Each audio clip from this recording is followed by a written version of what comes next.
Well, welcome everybody. Thank you so much for persevering with the links. I can imagine how frustrating it's been, but it shows, as I said to somebody that were here, it shows your tenacity and resilience to keep going, which is probably testament. But we'll see over the program over the next few months. So I'm Lucy Brown. I'm the Director of Nursing Midwifery Leadership Development here at the Florence Nightingale Foundation, and I'll be your facilitator today. I'm actually thrilled to be working with you, but that's enough from me because obviously we want to make sure we make good use of Ruth's time. So I'm going to hand across to Ruth to kind of give you a bit of a overview of the program and the thoughts behind it, so we can frame the next few months in your development journey.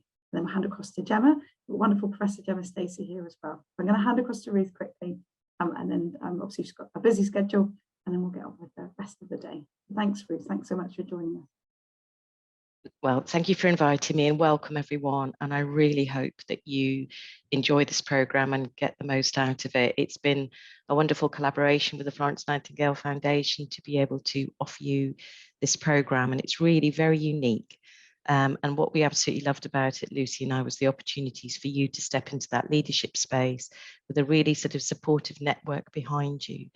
And the work that Lucy and Gemma's team do with RADA, so the Royal Academy of Dramatic Arts. And that's a really unique opportunity to spend a day with them, to learn about you and how you present and how you are perceived and viewed, but also, again, that support to step into that space. It's just phenomenal. If I could do any leadership program, I'd want to do this one, I think. So I hope that you find it supportive. I hope that you all will sort of being a cohort together, that you'll develop a sort of community of practice through this program, and have some sort of discussions around, you're the guys, the reality. Lucy and I've been saying of late that the Band 7 role we think is one of the most challenging roles at the moment in the NHS. You guys are being squeezed from both ends, from your matrons, from your ATs, and also trying to support your staff on the ward. And we're very challenged for workforce at the moment, as we all know. So what I'd like you to do is just take this time to have some personal time, to try and spend some time reflecting on your role. What we can do as an organisation to support you, you must feed back to Lucy and I around what you need from us, apart from obviously, another 10 Band 6s and 20 Band 5s and 50 HCAs. But, what can we do to support you as a Band 7 at Good Hope Hospital in terms of making you feel valued, respected, and as safe as possible in the organisation? So we're here, Lucy, Martin and myself, we're around. We do want to hear from you, but please make the most of this opportunity and set up a supportive network for you all. I don't know if you've had any chance to connect with the people from the first cohort. I don't know if there's been any link up that you've actually been able to share some of their learning and where to sort of access, make the most of the support you need. Just to let you know that Margaret Garbutt, our interim chief nurse, is hugely behind this programme. She's very excited about it for you.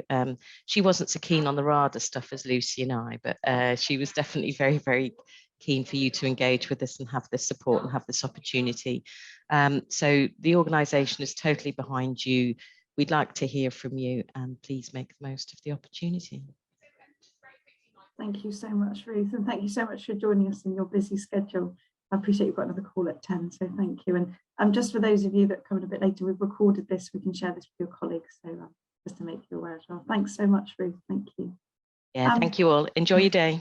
Bye. You. Take care.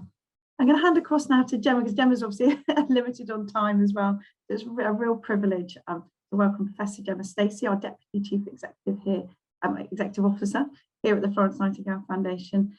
Gemma is a wealth of experience and knowledge, and it's an absolute pleasure to work with Gemma. So I'm really proud to be able to introduce Gemma and get her to share some wise words and wisdom with you all to help frame the programme as well. So Gemma, thanks so much for joining us.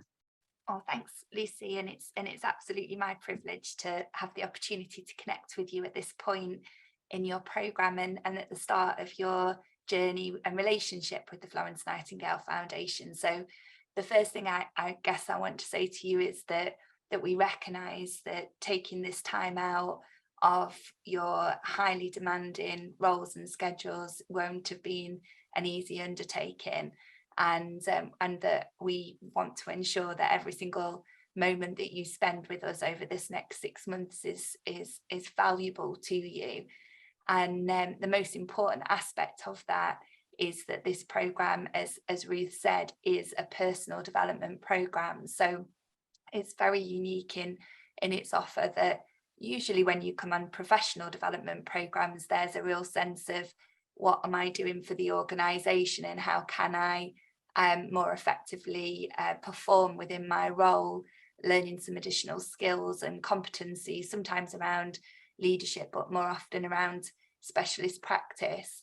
But actually what this programme is a total focus on you and your individual goals, and really starting from a position of absolute strength, because we know as Band 7s in the organisation that you work, you will have navigated through probably the most significant leadership challenges any of us could possibly imagine over the last few years.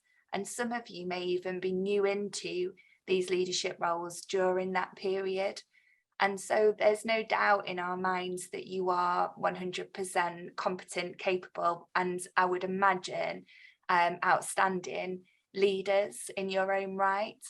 But what we do hope to do on the programme is to give you a safe environment away from your day-to-day working practice, where you can start to really in-depthly explore some of those limitations that we place upon ourselves.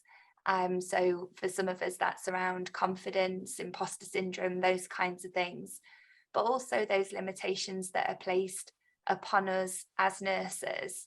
And that's around the wider systems that we work within, and the places where nurses are invited to sit around the decision-making table. We really hope that this programme will help you to start to see yourselves as experts with a very unique experience that you can assert and be heard in the right environment, so that you can make the difference that you want to make and be the very best leader and have the most influence that you absolutely deserve to have. So as Ruth said, there are kind of non-conventional ways of learning on this programme. Today I'll give you a bit of a taster into that. There's certainly not a PowerPoint overload, it's quite the opposite. We'll absolutely want to be hearing your opinions, your views, your reflections. And although this session will be recorded, all of your personal discussions that happen in your breakout groups obviously won't be. So that is for you a very safe and confidential space for you to bring some of those more personal challenges into that discussion forum. And I guess what that requires of you is perhaps a different version of you to turn up to these sessions. So if you're anything like me, I will do my very best to multitask whilst I'm doing development stuff. So emails will be open at the side, and perhaps I'm keeping an eye on various other notifications that distract us and take our minds away from being here and being present. But actually what we would really urge you to do and ask of you is that you give yourself permission through this period of time to just bring your whole self to these learning opportunities and really enable yourself to have that investment and gain the benefit from doing that. And we know that from experience that that's when these programs can be really transformational, eye-opening. We start to realize things about ourselves that we perhaps haven't had the opportunity to, or the environment to do previously. So this is the start today of a long, professional, lifelong journey with the Florence Nightingale Foundation. As Ruth said, I'm positive you will build a network as a cohort at UHB, and the great thing about investing in all of the leaders at your level is that you become a critical mass, and the organisation therefore has a responsibility when they've invested in you to find your voice and network, to listen to that and respond to it. So we really hope that you will take advantage of that opportunity. But there's also a wider network that you're now part of. And I must say, I've been at the foundation for 2.5 years now, and it's really helped me to see that there is a whole body of nurses and midwives out there who are motivated, committed, and really passionate about the unique position that we hold. And the great thing about that is if you say to us, you drop us an email at the Academy and say, I'm really interested in this, who do you know that's doing work in this area? We will know somebody that can help you, that you can link up with, or I really need to speak to somebody in the national team about this idea. Can you introduce me? We can do that. And as soon as you've got that label of a Florence Nightingale Foundation alumni, you'll be amazed at the conversations people are willing to have and the doors that open for you as a result. So you're part of your own network, your own local network, which we hope that this programme will really strengthen, but you also become part of a national and soon to be international network of like-minded, positive, motivated nurses and midwives. And we need that at this time, I think, more than ever.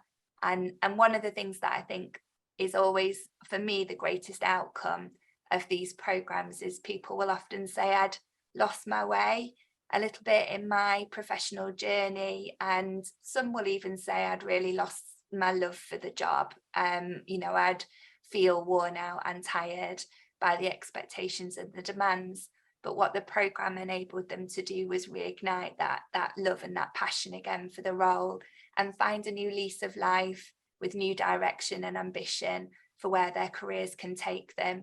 So I really, really hope that we can offer you all that same opportunity.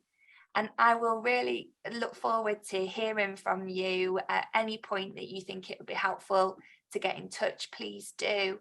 And also at different points during the programme, I'd love to reconnect with you as well. So as I said, start of the journey, please do give yourself permission to really put 100% of you into this. And I know every single one of you will probably be quite nervous about what RADA entails, but I can promise you it is absolutely worth it. When we push ourselves out of our comfort zone, it is amazing what we learn about ourselves. So I'm excited for you, and I really hope that you will use this opportunity to its absolute maximum. And thank you for the invitation today, Lucy. I hope you have a wonderful day. Oh, thank you, Gemma. Thanks so much for joining us. I'm just going to quickly introduce Carol from our Academy team, because obviously we're whizzing through the introductions, and I just think it's really important Carol says hello. So are you happy to introduce yourself, Carol?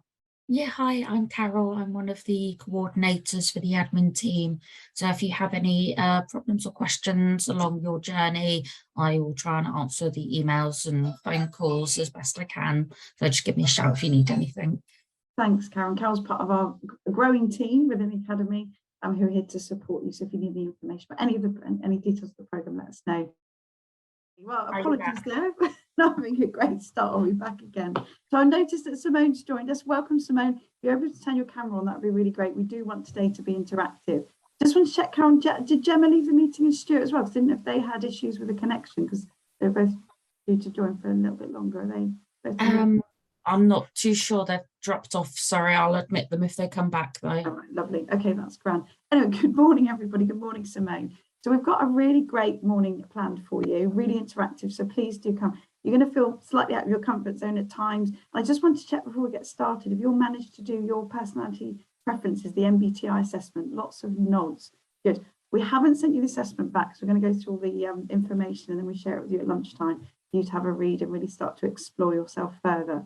And here at the foundation, what we really focus on is self-awareness. We say that's your superpower. Because if you're aware of yourself as a leader, that's how you can influence and have impact on others as well, and really lead your best self.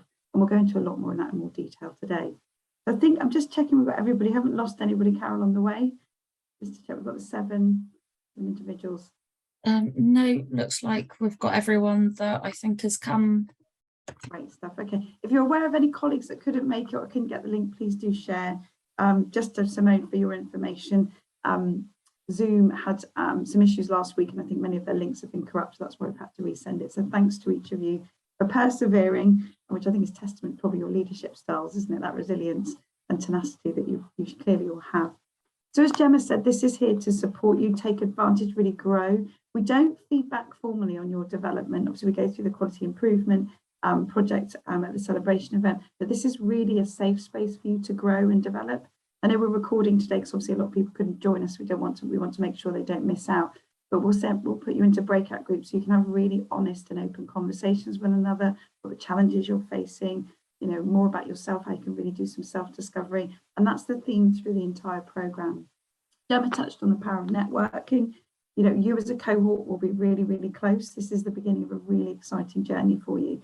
So I really would urge you to support one another, get to know each other. And at the moment, you don't know each other very well, but by the end of this program, you will be a really great personal and professional support for one another. And we do encourage you to connect through a WhatsApp group as well, so you can keep in contact.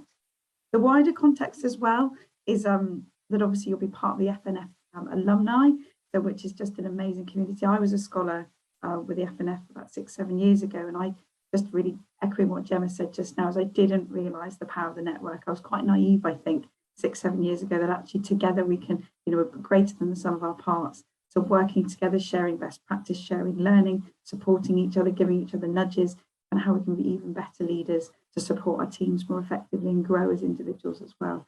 So I really would urge you to make the most of this opportunity, push yourself out of your comfort zone, because that's where you're going to develop the most. It's going to feel a bit awkward at times, but that's part of your development journey. But embrace it, embrace the challenges that are ahead. I think Gemma touched on bring your whole self, so make sure that you're not distracted by emails and things like that. This is your time. This is your time. So I know some of you are in the work environment. If you can contribute as well as possible, that's okay. And we'll obviously share this, but make the most of those sessions that you've got, because that's where you're really going to grow and develop the most. So I'm going to run through. It's really great to welcome Gemma and Ruth to kind of give her introduction and special guests. But I'm just going to quickly run through the programme. So it's obviously started slightly later than intended due to the Zoom links. So if you let me know when you can see my screen. I'm going to go through obviously introductions. I want you all to introduce yourselselves. So everyone's going to get an opportunity to talk today and interact. And I will ask you all to feedback, but we're a smaller group, so I think we can have some really rich discussions today. We're going to look at goal setting. So what do you want to get from the programme over the next 6 months and beyond? You know, what are your development goals? We're going to talk about a group agreement, which we've touched on as well. We're going to have a short break, and then we're going to go through this session, really get into the detail of the MBTI, understanding yourself. So that first step in that self-awareness, really getting to know yourself. Now, some of you may have already done MBTI. It's a really globally recognised tool, but we can go through that in a bit more detail later on. Then we're going to have a lunch break, and you're going to get to read your assessment. So really having a challenge to sit and reflect. And then we're going to look at your best type and do some reflections and close for today. So that's the programme of events for you today. But before we go any further, I'd like to do some introductions with you all. So it's just where you appear on my screen. I'm just going to unshare. But it'd be great if you could introduce yourselves, where you work, and really what you hope to get from the programme over the next few months and beyond. So Nicola, someone's always got to go first. I hope it's okay. Are you okay to introduce yourself and tell us a bit more about yourself and what you hope to get from the programme? That'd be great. Of course. So Nicola Hardy, but I like Nikki. Sam and I both work as part of the critical care outreach team. So spend a lot of time at Good Hope, but also at Heartlands and Solihull, and probably in the future, the QE as well. So I don't know about my development goals, because we're in a bit of a different group. We don't really have a huge hierarchy in our group. So we have a lot of band 7s and a lot of band 6s, and then a single 8A who overruns the team. So I guess just for me, I suppose making a mark between the band 7s and 6s, which I think we always find quite difficult to differentiate. So yeah, just learning about the leadership goals that we can bring to the team and help make that different. I don't know, just the group's a bit different, really. Thanks, Nikki. I'm on screen, Nikki, not Nicola, so you don't think you're in trouble.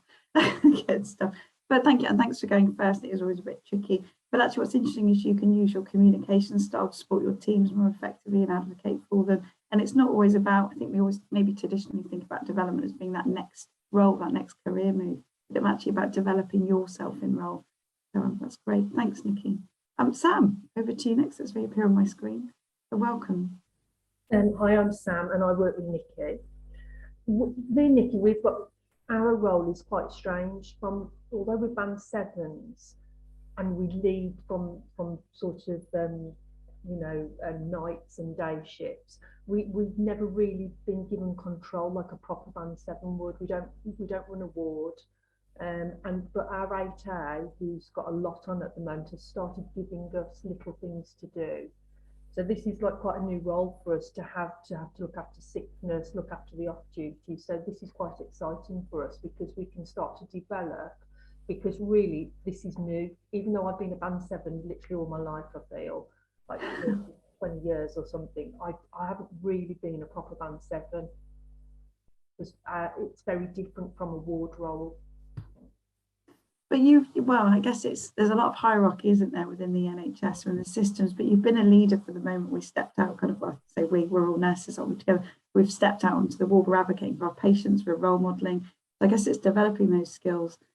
And it's always hard, isn't it, to define ourselves as a band 7, but you're an incredible leader, all of you are. You wouldn't be in the positions that you are already, but it's about how you develop that. And I guess it's interesting, isn't it? We always strive for that next post, but actually, is that the right move? Is it actually that you're providing a fantastic service to your patients and supporting your teams around you? That's leadership, isn't it? But there's certainly more that you can learn and develop on the journey over the next 6 months. And I think today's a really special day, I always think, because it's that self-awareness piece. It's thinking about yourself.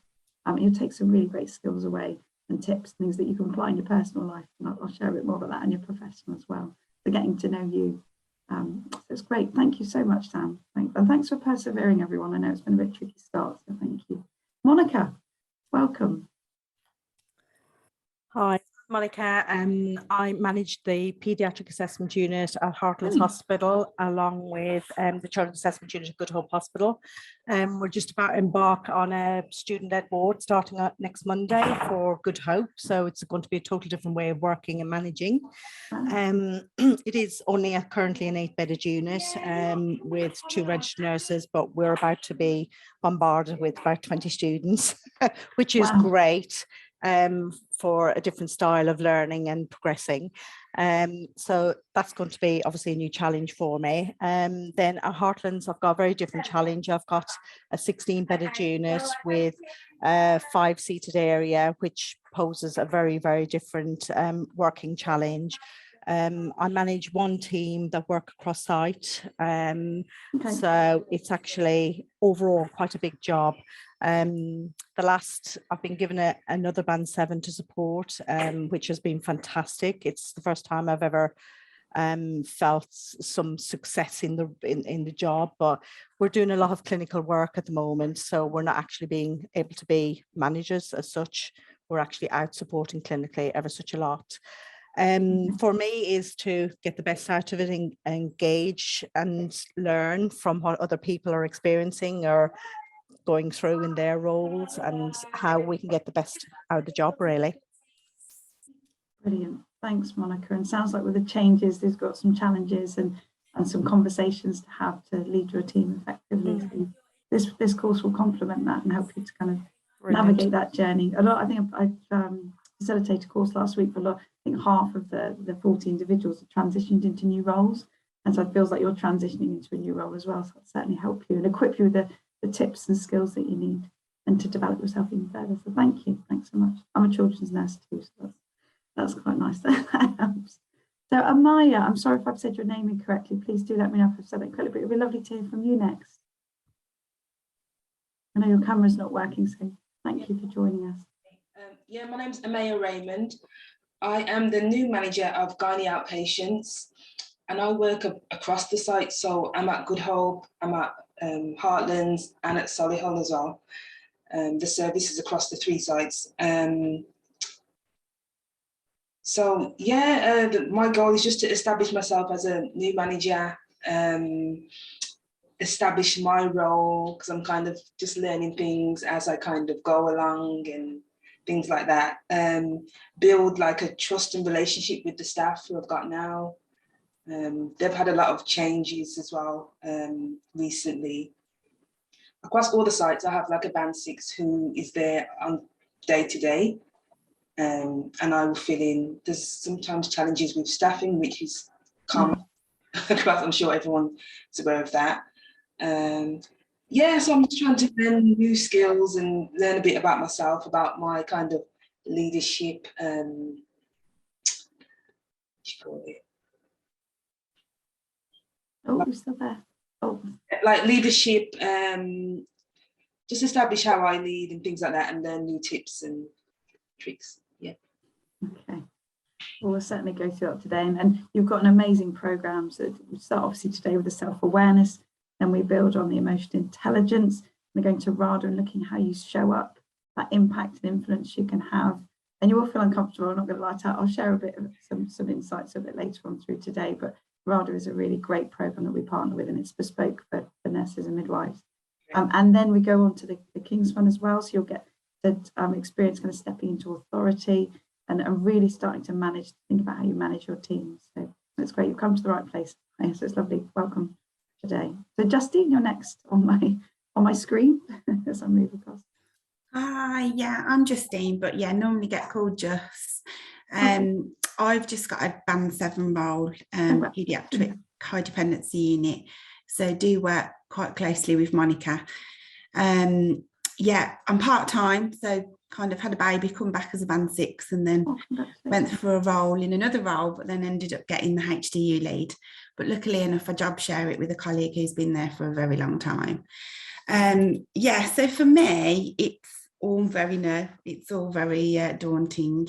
Like Monica said, we are working clinical all the time, so I feel like I haven't really had a proper induction to the role, and other than the other Band 7s who have helped me along the way, you're kind of learning every day.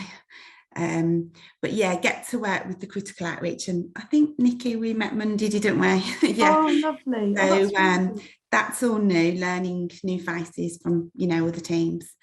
So yeah, probably more of a confidence thing for me. But yeah, every day is different at Heartlands at the minute. So yeah, that's really interesting. Yeah, that's really interesting. You talked about the confidence piece, and I think if we're all honest, we all struggle with confidence at certain times throughout our careers and perhaps every day. But it's learning how you can manage that and realise that you are an incredible leader. And transitioning to a new role is tough. It's hard, isn't it? You've left the security of a role you've done forever, and you have to learn new skills to manage. So we can certainly help you. And you talked about confidence. Sometimes imposter syndrome can take over, but you certainly have done really, really well to get your role. You should be really, really proud. I guess it's nice that you've got that experience, Band 7, to support you along the way too. So congratulations on your new role. Thank you. And being a mum again. I don't know if it's your first or second, but congratulations. Thank you. Great, welcome. And I'll call you Just. I'm sorry if I call you Justine. So that's okay. Whatever goes. Remember that. Thank you. Thank you. And I've got Simone, welcome, and thank you for persevering with the links. I know it's been a bit of a tricky situation this morning, so thank you. Yeah. So I'm a seconded clinical Band 7 on AMU. So I've decided to join this course because when the secondment ends, which is coming up soon, I just need to develop my leadership skills for the next stepping stone that I'm going to take, which I'm not sure what it is yet. But my matron's kind of pushed me to go towards ward manager. Brilliant. Yeah, that's all for me, really. I've already done a leadership course at Heartlands previously this year, the clinical management one, and that was quite interesting. Brilliant. I'm glad we can build on the skills that you've learned through your leadership program. And what's a bit different about Florence Nightingale Foundation is we build it, it's more a bespoke program. It's not an accredited program. You don't learn about management skills. It's about your development, you as a leader, because we believe that you're an authentic leader. We all lead in different ways, and I'll give a bit of an insight into my career journey and how I lead, but we're all start thinking about you, because we try and type box, don't we? We've got to be a leader, you've got to act in this certain way, but it's actually about you as an individual, how you lead teams. So, and Simone, it's great that you've got that ambition and you've transitioned into your new role and looking at what's next. And I think you'll build the confidence through the programme to help you with those next steps in your career. So great, and thank you so much for joining us. Great to see you. Last but not least, I've got Adele. I know, Adele, you're having some issues with your camera. So yeah, I don't know what's going on. It keeps coming on and off. I'm going to try and log on to my phone after. Okay, all right. On our break. But yes, I'm Adele. I'm the ward manager for Ward 11 at Good Hope. Also, I lead on the bleep rota for the Band 7s at Good Hope as well. And yeah, I'm just trying to enhance my leadership skills and see what I can learn from others. Brilliant. Thanks, Adele, and thanks for joining us. You certainly will learn together. We touched on it earlier on around the power of the network, but supporting each other through the journey, the challenges that you face locally, but then reaching out into that wider F&F community as well, seeing how you can progress and steer it. You've come to the right place. We'll look after you and guide you. So, and as Gemma said, we're always here to help and support as a team at F&F, but actually the wider alumni as well. So thank you all. Thank you all so much for introducing yourselves. We'll be doing a lot more interacting today, and like Gemma said, it won't be too much PowerPoint. I wanted to, so I don't know if you've got the video to watch before you've come along. Don't worry if you have. Oh, good nods from Sam there. Thank you. So we're going to have a quick fun quiz really just to go down, but it's really to give you an insight into Florence Nightingale and the foundation that we work for. But first of all, I wanted to start with a quote from Florence Nightingale. And I do like a quote, as people know me, is just to share, and it gives a bit of an insight, I think, into Florence Nightingale and the legacy that she wants to leave behind. So I'm just sharing my screen. If I get a nod from people that can see it, that would be wonderful. So when I am no longer even a memory, just a name, I hope my voice may permeate the great work of my life. And that's why the foundation was set up. It was set up to continue the great work when Florence died in 1910, to really celebrate what she'd achieved. She was a blazer of trails, she was a pioneer, she was a researcher, she was lobbying government, she was supporting overseas, she was looking at global health, infection prevention. She was the forethinker alongside other great nurses, Mary Seacole, but she was phenomenal and well known across the globe for her great work in supporting those from less fortunate backgrounds, but also championing evidence-based practice as well. So one of the early founders of evidence-based practice. So lessons that we see right through everything that we do today within nursing, and you will carry on her legacy. So the foundation, we are here to support and develop the best nurses and midwives across the country to help them to really make sure that we're supporting patients and people that we support within the communities to make sure they get the best health outcomes and support the population health as well. And that's what you do every day, day in, day out. So you may be working clinically, but you're still leading your teams. If you're working clinically, you're still leading in a different role. So it's just to kind of take sight of that, and you'll be part of this wider community. Flying the Florence Nightingale flag. Just wanted to start with that really to give you an insight into Florence. So you don't need to give me a wave, don't worry. So a bit of a quiz now as we spoke, just to give you a bit of an insight into Florence. And I do like this. If you get the opportunity, the Florence Nightingale Museum in London down at St Thomas's Hospital is a great visit. We can learn a lot more about her, but this is a little insight with the quiz today. Does anyone know when her date of birth was?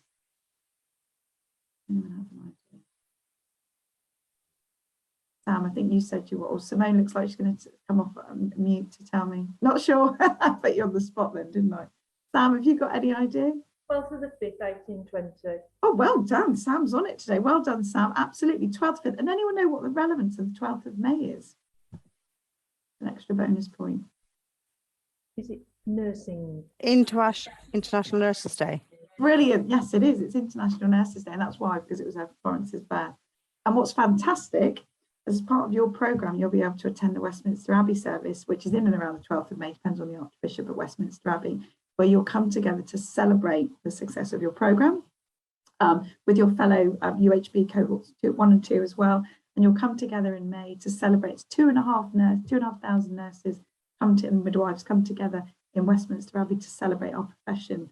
And it's an incredible event, and that'll be part of your programme as well. So look forward to that. We're not sure if there'll be a coronation, so we may need to move the date this year, but we'll keep you posted on that. So just to make you aware, and it's a wonderful, wonderful event. So anyone know where she was born? Oh, Justine, you know anyone? Don't worry if you don't know. You're feverishly Googling in the background. What's that, Svan? I can't understand the writing that I've wrote. I took notes. I'm very good. Oh, well done, well done. Lee Hurst Derby or something.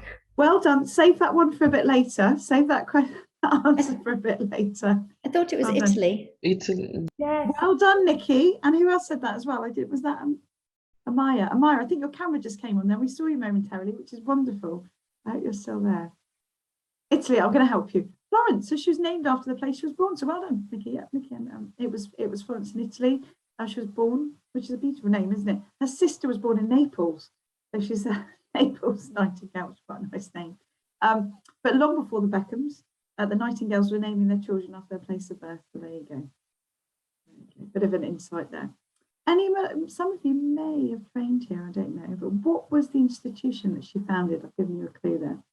Our School of Nursing, I'm just guessing. Yes, absolutely, Monica. Yeah, the very first School of Nursing and Midwifery was she founded at St Thomas's Hospital. So it's the Florence Nightingale School of Nursing and Midwifery. It's now part of King's College London. I think it moved across, I think in 2000, I think, quite a while ago.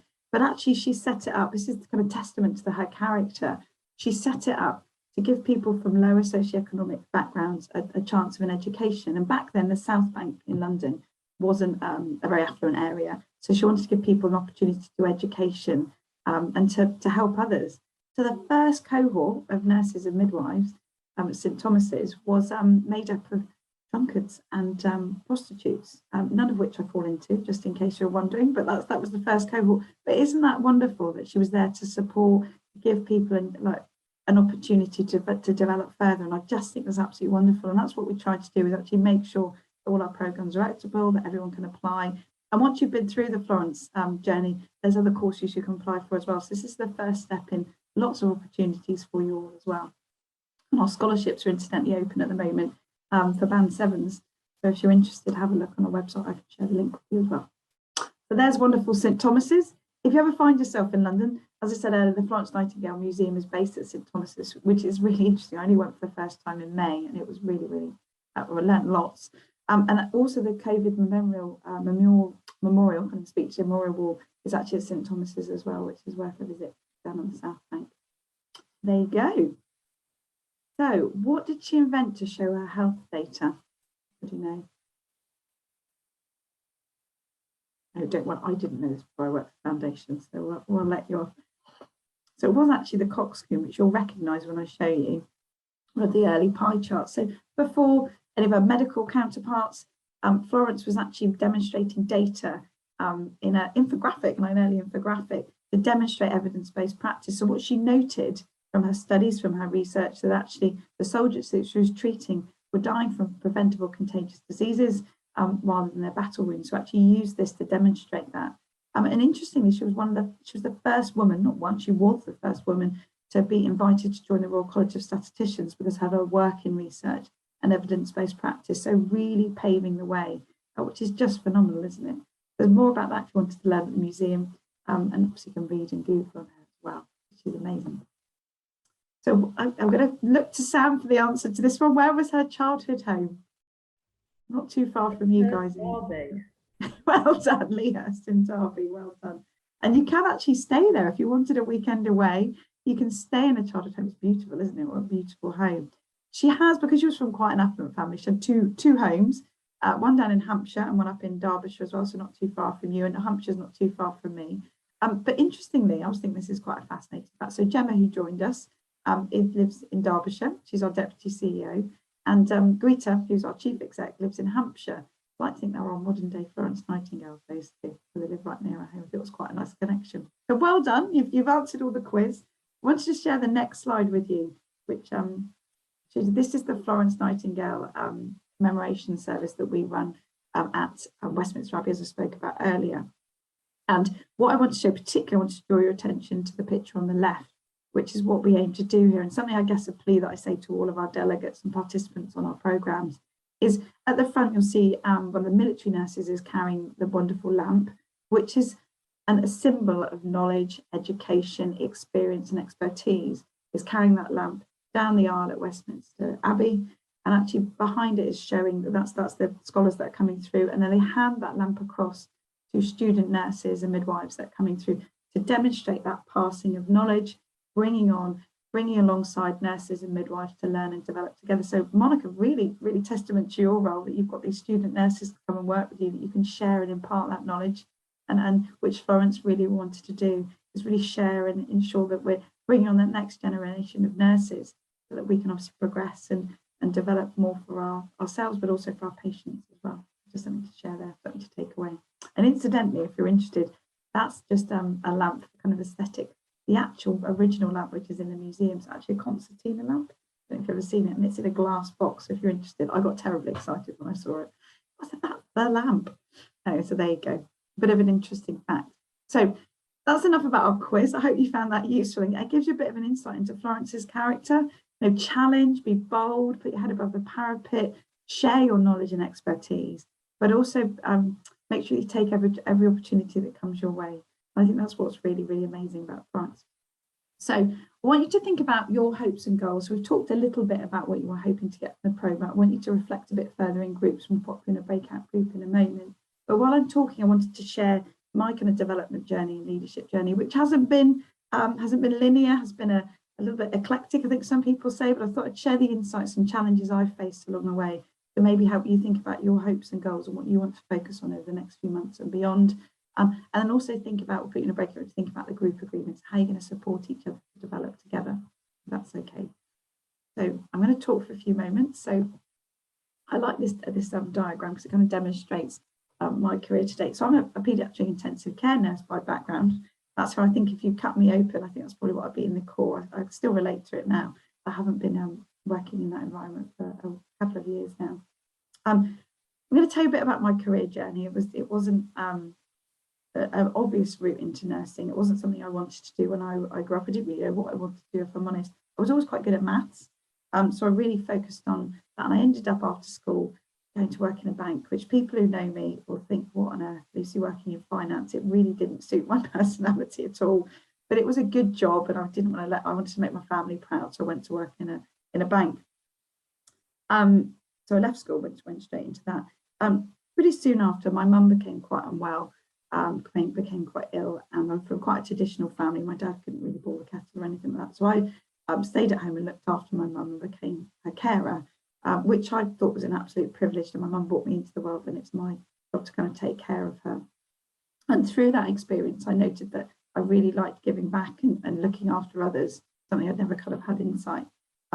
Sadly, my mum passed away, and what we're really proud of, and I guess the outreach sisters in the group, we managed to give her a death. Well, she died at home, which back about 20 odd years ago wasn't something that happened routinely. And we were really proud as a family we managed to do that. None of us had the care background or anything like that. It was something we did.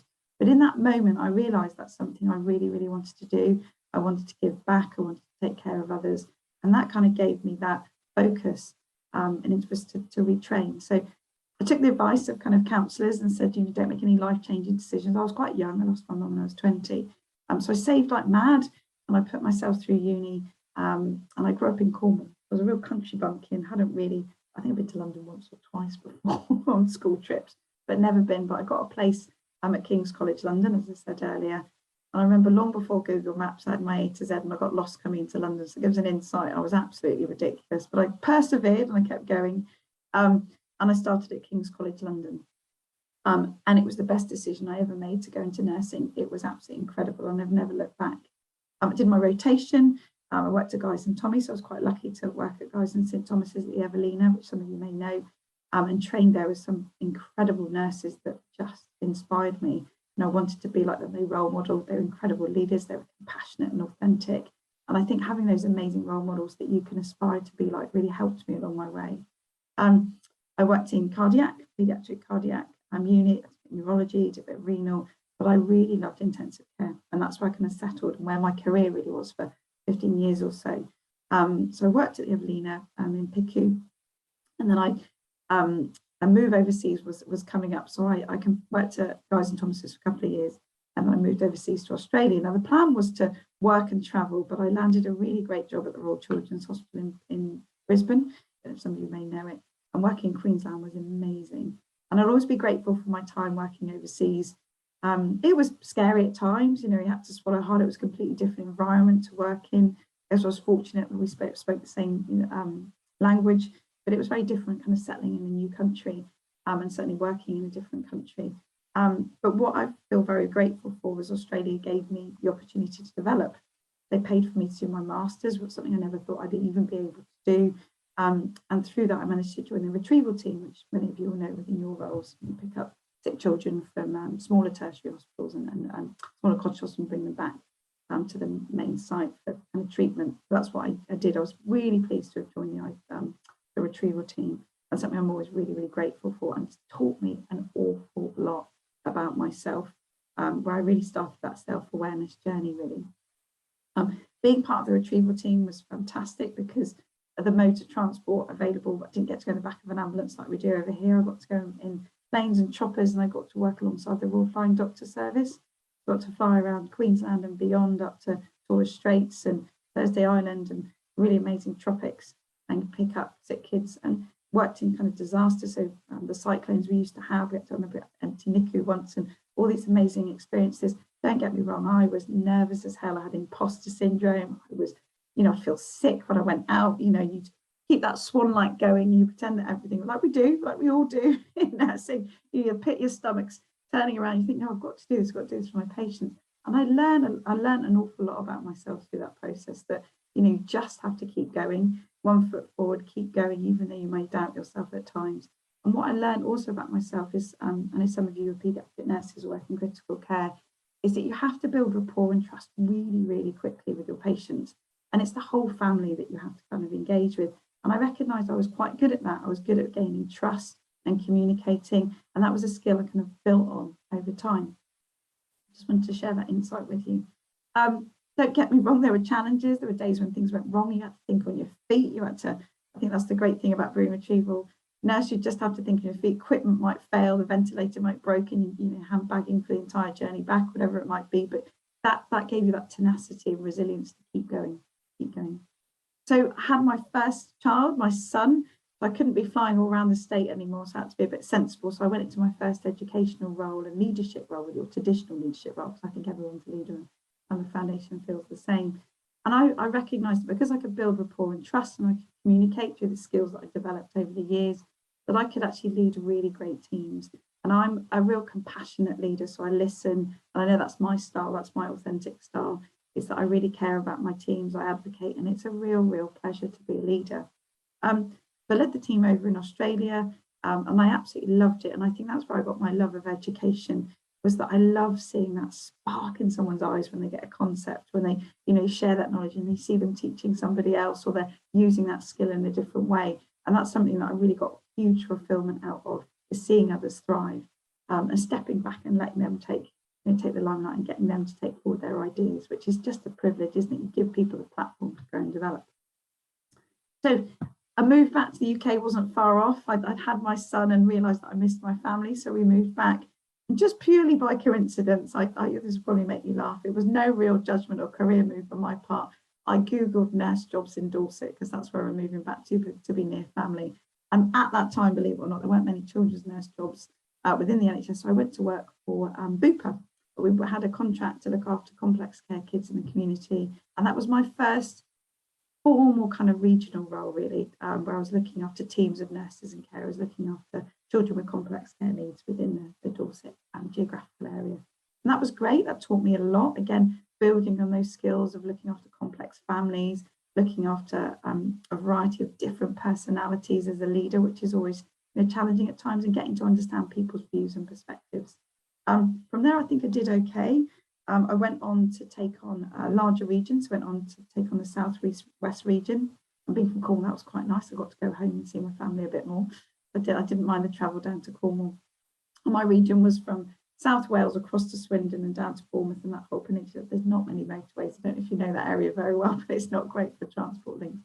So it was challenging at times, but great to be able to provide that service to people who lived in really rural areas as well. I got given further kind of responsibility in my remit, so I took on the home chemotherapy team, TPN services, you might know, and IV antibiotics, all linking with NHS services. So I was really proud that I could kind of support the NHS, and our team was good. And then I got spotted at an event, and I got asked to come and present at a national, global event for Bupa as the face of Bupa Home Healthcare, as it was known then. And I remember being absolutely nervous. So I was back on the train up to London, a country bumpkin, back up on the train. I think the day before I'd been at the depths of Cornwall in Callington, a tiny village, delivering some IV therapy. And the next day I was up in London on the train, trying to, thanks for Google Maps this time, I didn't need to rely on AZ and get lost. And I went to present, and I remember I was sweating. I was so nervous having to get up on stage with these 100 top global leaders at Bupa.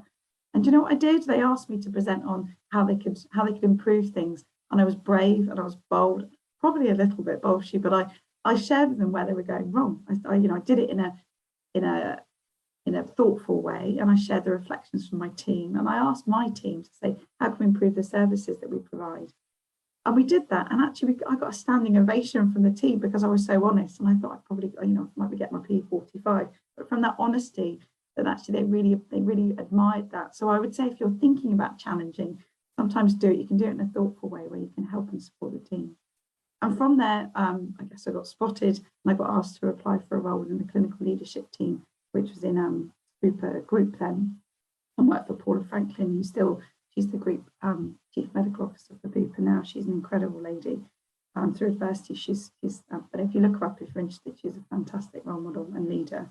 And I got to work for her and her team. And I got a tap on the shoulder, went to work and became the head of clinical leadership for Bupa UK. And through that, I got to work with the most amazing clinicians, like the most phenomenal clinicians right across the MDT, not just nurses, right across the board. And my job was kind of develop them and support them into higher roles. So as a result of that role, I designed and developed a clinical leadership program, which is called Leading Clinical Excellence. I wouldn't expect you to know it, but it's to date, I think 6,000 clinicians have been through it, and it's building on that self-awareness. We spoke about self-awareness, emotional intelligence. We're all fantastic clinicians in our own right, aren't we? We've all done, the yards we know our specialty, but it's actually about developing those leadership skills even further. I did quite well. I got a global award for it, and they were quite pleased, I think, that we'd had a real great impact. And as a result, I shared that learning. I got a tap on the shoulder, and to apply for a scholarship, the Florence Nightingale Foundation scholarship. And I won't lie, that was the turning point of my career. I was gobsmacked. I even got asked to apply, and I remember going to the interview. I think Jackie Dunkley interviewed me with Liz Robb, and I think it was a panel of about 4 really high esteemed nurses and midwives. What on earth am I doing here? I remember coming out, felt like I've been through 3 rounds on a boxing ring. I remember sat there just like, God, I can't believe I managed to do that. Convinced I hadn't got it, totally convinced. I thought, well, I did my best, but God, that was tough. And through, I think it was about a month later, I got the letter through saying you've been successful on a scholarship. And I still had been a dreadful admin error. My imposter syndrome was like completely overtaking. I was going, how on earth have I gotten a scholarship? There's another Lucy Brown. I've got a common name. There's someone who's missed out here. But I remember the welcome day for the scholarship, like you sat there today going, what on earth am I doing sat next to these people? Why am I here? There's somebody who's missed a place here. But through the development, through leaning on my fellow cohort, so you guys all together today, learning together, sharing best practice, building confidence in each other and believing in one another. And I developed over the next 18 months and got my first director of nursing role, which I don't think I would have ever got if I hadn't gone through the scholarship. I would never have had the confidence to apply. And RADA was a big turning point for me as well. RADA was, I don't want to spoil it for you because you're going to absolutely love the day, but it will go with a real open mind and go with pushing yourself out of your comfort zone, because that's where it really did help me realise that I could believe in myself and I was good enough. I managed to manage my demons and realise I was ready for that director of nursing role. And we all have doubts. That's absolutely normal with human beings, but it's how we tackle those and those challenges and keep going. So I've had a director of nursing role probably for about 6-7 years now through different roles within Bupa, and then I was with Circle as well. I won't go into too much of that, but what it's really taught me is it's an absolute privilege to manage teams, that listening to your teams is a critical skill and then acting on it. If you say you're going to do something, make sure you do it and follow up and feedback. But to truly serve and look after teams, I think is a real privilege. And that's what I've kind of built my career on really so far, is really serving others and taking care of them, taking care of those within your care, which I think we do as nurses and midwives naturally anyway. We're natural leaders because we look after our patients, and those skills are represented when you're looking after your teams. So I guess if you're in your first leadership role, as we call it, or management role, then really do think about that, how you take care. You're a natural leader. We have compassion and empathy. And that's what we do every day, isn't it? So you will all be phenomenal leaders in your own right. So that's enough about me. I don't want to bore you anymore, but I just wanted to give some insights that I didn't have a traditional route. I kind of took what roles were handed to me. I grabbed the opportunities that were made available. And I think that's the only reason I got my director of nursing role and tackling that dreadful imposter syndrome, which I had to do. So I want you to all think about your hopes and goals for the programme. I'm going to unshare my screen now. And I hope that's kind of giving you some food for thought. Carol, I think because we're recording the session, we'll put them in a breakout room rather than everyone discuss together, because I think what you're going to share is going to be quite personal. And then what I'd love you to do is come back and talk about what hopes and goals you wish for the programme, and also talk about your group agreement. How are you going to support each other? So we'd like to set up a WhatsApp group, if you're okay with that, and we won't join, we'll let you, so you can share and support one another through the programme and beyond. But that's all kind of my steer I'll give you. So if we give you maybe, do you think 15 minutes is enough to kind of discuss your hopes and goals? Yeah. And then we'll come together, and if you can share those with me, and we'll type those up and we'll share them with the wider group as well who couldn't make it today, so they can take those on board. How does that sound?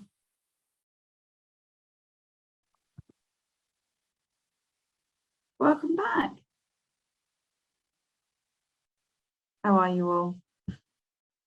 Good, good, good. So who's happy to start feeding back on the hopes and goals?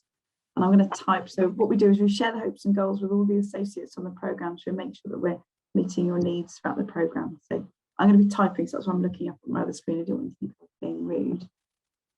I think interestingly, we all had very similar hopes and goals. So it feels like there's probably a whole hopes and goals for us all, really. Right. Well, good. And I hope that transfers across the rest of the people who couldn't be here today as well. So that's great, Nikki. Are you happy to go first? Okay. Sorry, bit of a meaning. So for me personally, I related to what you said about the imposter syndrome. So I would quite like to overcome that. Pretty much like you said, anytime anybody asks me to do anything, it's very much, I can't do that. There's no way in the world I can do that. You know, when I got my band 7, there's no reason for me to get band 7. I haven't got enough experience, and I'm now doing the off duty every month. I can't do it. It's too hard. It's too hard. But actually, I've had some really nice feedback last week, and I did very well. And it's nice. It's a confidence boost, but it's still very much in the background, the imposter syndrome. So for me personally, is that. If it's any consolation, we all struggle with it. I think we all struggle, and we have moments when. But the really important thing is to tackle it and don't let it define us. And as you said, you know, it's, well, from the short time I've met you, you all seem incredible in your own rights, and Nikki seems very engaged, and you want to do the right things. So it's about tackling that and moving forward. So thank you, and thanks for going first as well, because I did put you on the spot there. Who else would like to add to the hopes and goals? So managing our imposter syndrome, and RADA will definitely help with it. They focus on that in their training as well. So Justine, you happy? Oh, Amaya, go for it. Go for it. I just says just like managing like different challenges with different staff and things like that. So managing challenging situations and communicating, absolutely. It's something, we'll talk about that in the Myers-Briggs in a moment. So it's obviously you learn about yourselves and how you lead and how you communicate, but actually what's really great and what's is obviously that next step of leadership is how you manage and influence others, and how you can manage challenging situations and provide them with the information in the way that they can understand. So it's great, it's really, really good. And like managing challenges and how to communicate. Brilliant. I've put it's Monica, sorry. That's okay. How to actually get the best out of your team under difficult circumstances. So, and to get the majority of the time rather than some of the time, if you know what I mean. Yeah. So how to consistently empower your teams? Yeah. Yeah. Is that fair? Yeah. I'm typing not the best word like that. How to consistently empower and inspire. Because it's tough, let's be honest, it's really tough. It's been tough through the pandemic to keep people motivated and keep them going when, you know, things are tough. They are tough, but it's just keeping their resilience up as well. It's really great. Thanks, Monica. It's Adele. I think adapting my own leadership style to meet, because everyone's got a different leadership style. Yeah. How you can have impact, how you have impact and influence. And is that for Adele, is that for kind of managing upwards as well? So talking about kind of supporting your teams, but what about managing and challenging? Yeah. Yeah, great. So getting those effective, and something we're not always brilliant at as nurses and midwives, don't like to upset people, but actually how can you challenge in a constructive way is a really good skill.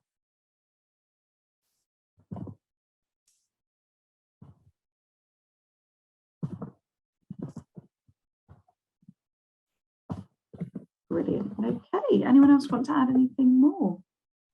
I think another thing is, you know, post-COVID is to try and get our team engaged again, because lost.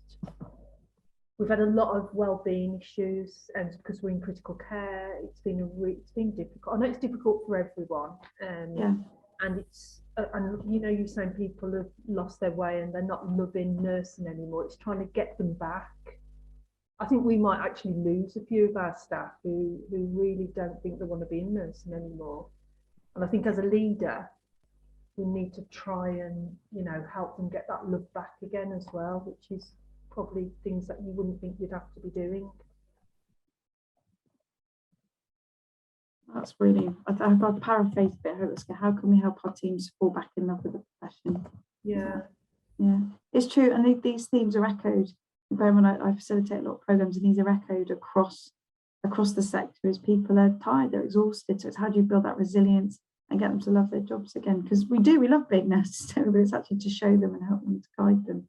And it sounds like you've had particular challenges across UHB. You've had something particularly short-staffed workforce development issues. So you're all incredible. You've all got that resilience in you already. So it's how do you impart that on others too? And that self-care is so critical, isn't it? So important.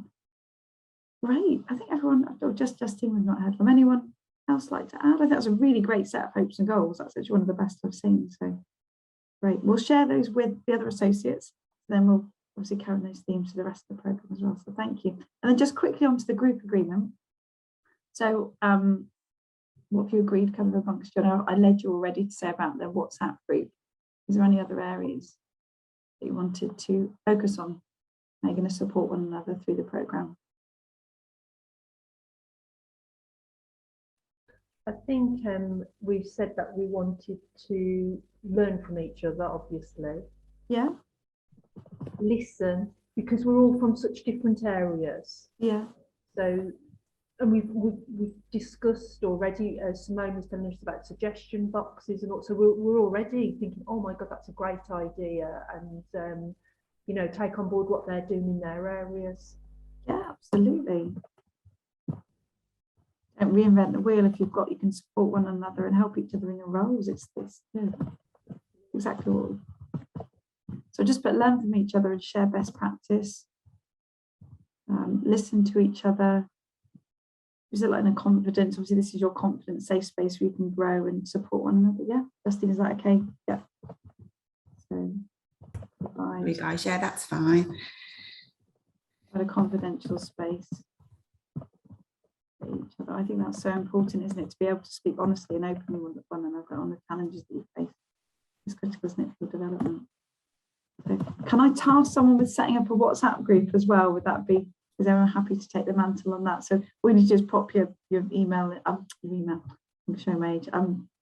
Pop your telephone number in the chat box, and then everyone else can text you their number. Sounds very technical. Sam could do that.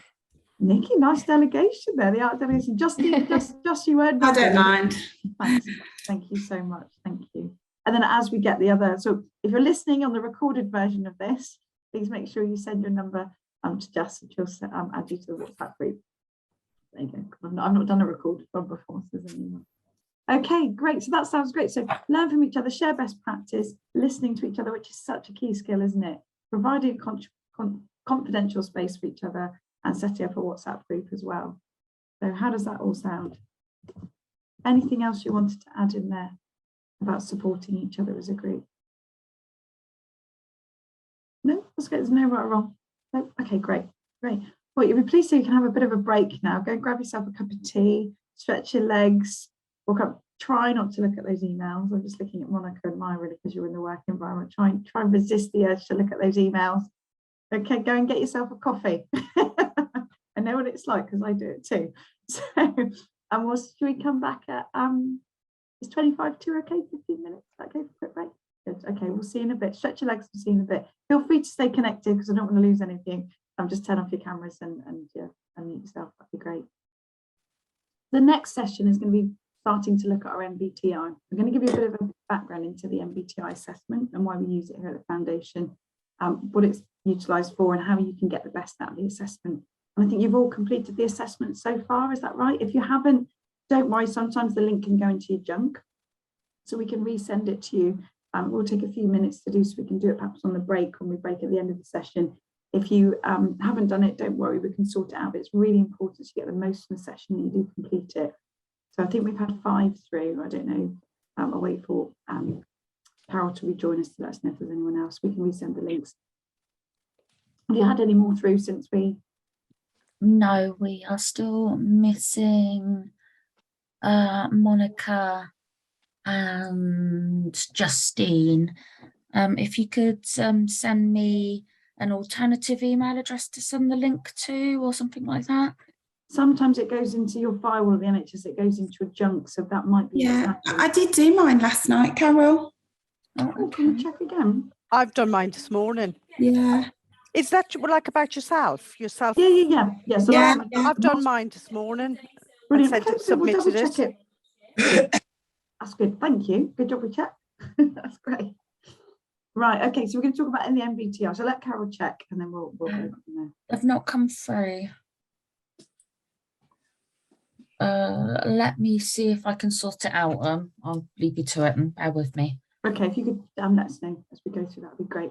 So let's give the background on the MBTI, give you some insight, and as we go through, we can go through each preference. I'd like you to jot down what you think you might be, and it'll be quite exciting when you get your assessment over lunch to read and see what comes back. So I'm just going to share my screen again. I promise there aren't too many slides. So MBTI is a great tool used for your personality preference. There's lots of personality preference tools out there. You might have heard of Hogan's Dark Side, Insights. There's lots that are very credible. So why do we use it here at the foundation? It's really great for identifying your strengths, but also your team. So looking at areas that you might want to focus on, things we don't know where we do, or things we don't, are blind spots essentially. It clarifies team behaviour. It can really help with the delegation of tasks, making sure people are doing things they enjoy. Because if you're happy at work and you're motivated, so back to that point of how can you motivate, how can you engage your teams again, find out what they like doing about their job, so you can help them and support them. You'll find that people like doing different things, and we'll go through that as you go through. It really helps with communication, and I think that's what's really great, is that you can think about how you articulate a message, what information people need, so you can get people on side so you can work together and work through any challenges. We talked about those challenging situations and your hopes and goals, and really looking at the strengths in your team as well, how best you can all work together. And it helps us all as leaders. I think it's really great, gives you insights into people's different perspectives and how they see the world, so that you can support them effectively as well. That's a bit of an insight there. So, and if you know Carl Jung, do you remember Carl Jung? No, he was quite an eminent psychologist back in the day. Much of his work wasn't published until later in his life, and actually after his death. And 2 psychologists, mother and daughter team, Catherine and Isabel, so the Myers and the Briggs there, which pick her up, really wanted to bring to life his work. And what they loved about Carl Jung's work on personality was that it didn't look at bad or good elements of personality. It looked at us all being different. There's no pitfalls. I think some of the other tools that we use will say, well, that's a bad trait and that's a good trait. It doesn't look in that way. It looks at the way that we've all got our strengths to bring, and we all have different perspectives and views. I wanted you to think about that. What's great about the MBTI, so following on from Florence, we like evidence-based practice. It's based on over 20 years of research. A lot of people, and rightly so, will challenge the tool and go, how can something answering these questions be reliable and valid? Well, there's over 10,000 research papers to back that up as well, if you're interested. It's recognised globally. So if you work overseas, it's recognised, and it's published in over 15 languages as well, and something you can keep doing as well to support your development. So this is not a trick question. I'm going to unshare my screen. I'd like you to, I think most of you have got a pen or pencil to hand or a writing implement. Can you, and this isn't a trick, I promise, I haven't lost my marbles. I'd like you to write your name, so sign your name with your preferred hand.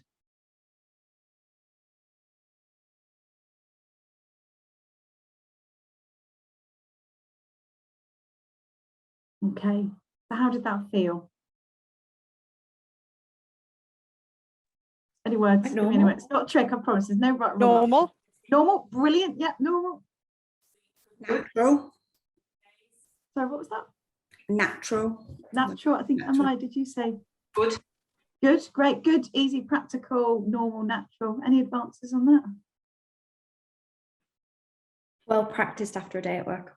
Well practiced. Yeah, God, yeah, definitely. Signing meds charts and patient notes. Brilliant. Yeah, absolutely. So it's easy. You didn't really have to think about it. It was natural. Now I'd like you to take the pen or pencil, whatever you're writing with, and put it in your other hand, your non-preferred, non-dominant hand. There is method in my mouth, I promise. So in contrast, how did that feel? Yeah, I can't do it. Have another go, Jess.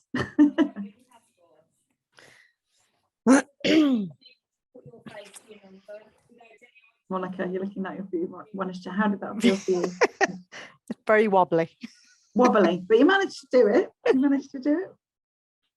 Any other advances on that? Weird. Not quite as easy. Yeah, not quite as easy, but awkward.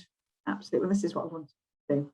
So I want you to think about this when we go through the next session, as we go through about how, obviously, your preferred hand, you could do it really easy. It was natural. You didn't really have to think about it. It's something you do all the time. It's well rehearsed, well practiced. Whereas in contrast, your other hand, you could do it, probably didn't look very good, wasn't very neat, but with more practice, more time and experience, you'd be able to do that more easily. And that's what I want to think you think about when we go through the different dimensions of type or types of personality. It doesn't mean you're boxed into a type of personality. It doesn't mean you can't do the other side of the other side of the personality. It just means that's what was more natural for you. So it would take you more energy and experience and time to practice in that area. I just want you to think about that. We're not saying you can't, you're rigid and you can't go in that type box. And that's sometimes the criticism of the tool, that people think that they're pushed into a box. So I just want you to think about that as we go through. And okay, good stuff. I'm going to share my screen again. Okay. Good stuff. So I'll just quickly go through. Third hand, well done. You've got 10 out of 10 there. So just to recap then, it's about your preferences, not necessarily about behaviours. So you may be slightly different at work than you are at home. I know that sometimes I can be in a different environment. It's about opportunities to develop rather than limiting you. So when I talked about putting you in boxes, it's about you developing and thinking about that other side of the personality preference. And it's not a foregoing set of facts, it's hypotheses and things for you to develop and grow. So the next part we're going to focus on is the 4 dimensions of type. So you might have really heard of this. Anyone done MBTI before? No, it's all new to all of you. Okay, great. So it's 4 letters that you're going to get at the end of your assessment. And there's a whole scale. So you may be really extreme extrovert or really extreme introvert. There's a whole scale in between where you might be, and we'll go through the assessment at the end, obviously. And each of these areas are areas of personality that Young and Myers brings brought to life. There's extroversion and introversion. So you're either an E or an I. That's your first letter. Extroversion and introversion is probably quite self-explanatory, but it's a little bit more in depth than you may think. It's about where you get your energy from. Doesn't mean that you're not sociable. It doesn't mean you don't have social confidence. It's about where you get your energy from. And I'm going to go through each of these in more detail, and I'll share the slides as well, but I like making notes as well. So go further, if you're a note taker, please do. Sensing intuition is the next one. So this is the S of those eagle-eyed amongst you, because we've already used the I, we use an N now. So that's an S and an N. So that's the kind of information you prefer to use. And we'll go through that. So how do you take in data and information? Next is thinking and feelings. That's the T and the F, that third letter. And this is how you, what process you use to make decisions. What's your preferred choice to make decisions? And then finally, the last type is judging or perceiving. How do you plan and deal with the world around you? Okay, and that's the J or the P. I'm going to go through first the E or the I. So as I said, doesn't mean you're not sociable, doesn't mean you're antisocial. It doesn't mean you lack social confidence. It's about where you get your energy from. So I'm going to run through the characteristics here. And what's really nice is it shows as an extract your energy from those from people around you, from circumstances being outside, you get your energy. Whereas, interesting, if you need to recharge as an introvert, you need to kind of perhaps go inside, have some time on your own to recharge, and then you're ready to face the world again. So what you might find within the characteristics is you might tend to act before thinking. You prefer to get into the action. You might hear people say things like, I'm thinking out loud, things like that. So talk things through rather than think inside and then verbalize. They're more expressive when interacting. I think I've given you a bit of a clue of what I am there. Can't help it, teaching. They might gesticulate more and be more, you know, arms waving around. They gain energy from interaction, from being around people, and they have a breadth of interests, an absolute breadth of interest. In contrast, introverts tend to think before acting, so they're reflectors. They prefer to spend time on reflection, like I said. They think things through and then articulate their thoughts, and more contained when interacting as well. And they'll gain energy from concentration. So perhaps reading a book, sat quietly, that was where they'll gain their energy from. And they may have a depth of interest. So rather than having a broad range of interests that there kind of isn't much depth into it, introverts may have 1 or 2 or 3 interests that they know really well in detail. So just give you a thought about that. I love this next analogy. It just, this always runs true to me. Is extroverts are outside in the environment, gaining energy from those people in the environment around them, whereas in contrast, introverts are inside, plugged in, recharging, and that's how they get their energy. Have a think about that. So because we're a small group, we're going to do this next activity together rather than a breakout group. I haven't gone mad, so I'm just going to share my screen. I'd like you to think about planning your perfect party. So I'm happy to be scribe and I can write the ideas down, but the idea is to think about how you like to interact at a party and what things you prefer to do. So it can be quite insightful into your character. And it's a bit of fun as well. So in no particular, there's no budget limitations and there's no COVID as well, because that's something we have to fix, and no pandemic, not being able to socialise. So have a chat, let's have an open discussion. You're gonna have a party, hit me with your ideas. What would you like to do? I'll make some notes. I think I'd prefer a party where we're sort of all up and about and dancing, as opposed to a sit down one where you're tied into having conversations with people. Dancing and active. Okay, great. Just got to have good music. I'd want a live band. Live, oh yeah. Yeah. Nice venue. Where would you like the venue to be? There's no budget limitations. Somewhere nice and fancy and big, like chandelier lights and. Oh wow. Yeah. Here or overseas, where would you like to go? Go anywhere. There's no budget. I think I'd want to be in a wood outside. That would be quite hippie for me, you know, a bit. I quite fancy in contrast, like a hotel with like, no, I don't want to know, poshness. Yeah, passion. We're going to West End, girls. Come on, we're off to West End. Okay, great. I love it. I love it. There's no right or wrong. This is just give you, it's get you think about what. Lots of that sound? Alcohol. Yeah. Oh, what's your favourite tipple? Gin? Pint of Guinness. Oh, Guinness. Good. I haven't drunk Guinness. I like a bit of gin. Yeah. Good bar snacks. Or bar food. Anything else? You've got. But we talk about music. I love that music. Venue we've spoken about. Food we've just touched on. Chauffeurs. What's that? Just chauffeurs. Chauffeurs. That's quite attention to detail, isn't it? Yeah. I'd like to have the balance that I can do if I want to be wild on a party. I can live music. It's there for me. If you want to actually relax and chat, it's also there for you. Okay, that's interesting. Bit of it, yeah. I went to a ball recently where we had a silent disco, and that was immensely fun. First time I've ever done it. It was brilliant. Really enjoyed it. It's hilarious. You feel like you're missing out, don't you? You do. If you've not done what are you dancing to? I'm not dancing to that. More fun than me. I want to know what their channel is, and you change over. It's fun. Silent disco. There you go. Simone, what about you? What would you like to see at a party? Oh, I want an open bar. Open bar. Okay. There's no limit. What else? And I mentioned music before as well, so, and depends on like if there's a theme to the party as well, what kind of party. Like, what theme would you like? Friends party, is it a work party? Was everything still? Anything. What's your perfect party? Would you rather be friends or work? Well, I like a bit of both. I like friends and work together. Work parties are fun. Good. There they are. You let your head down, I think. Good stuff. So we've got some venue ideas. Any lots of food or activities? I think food needs to be multicultural. Yeah, nice. Like that. You can have like a bucking bronco outside as well.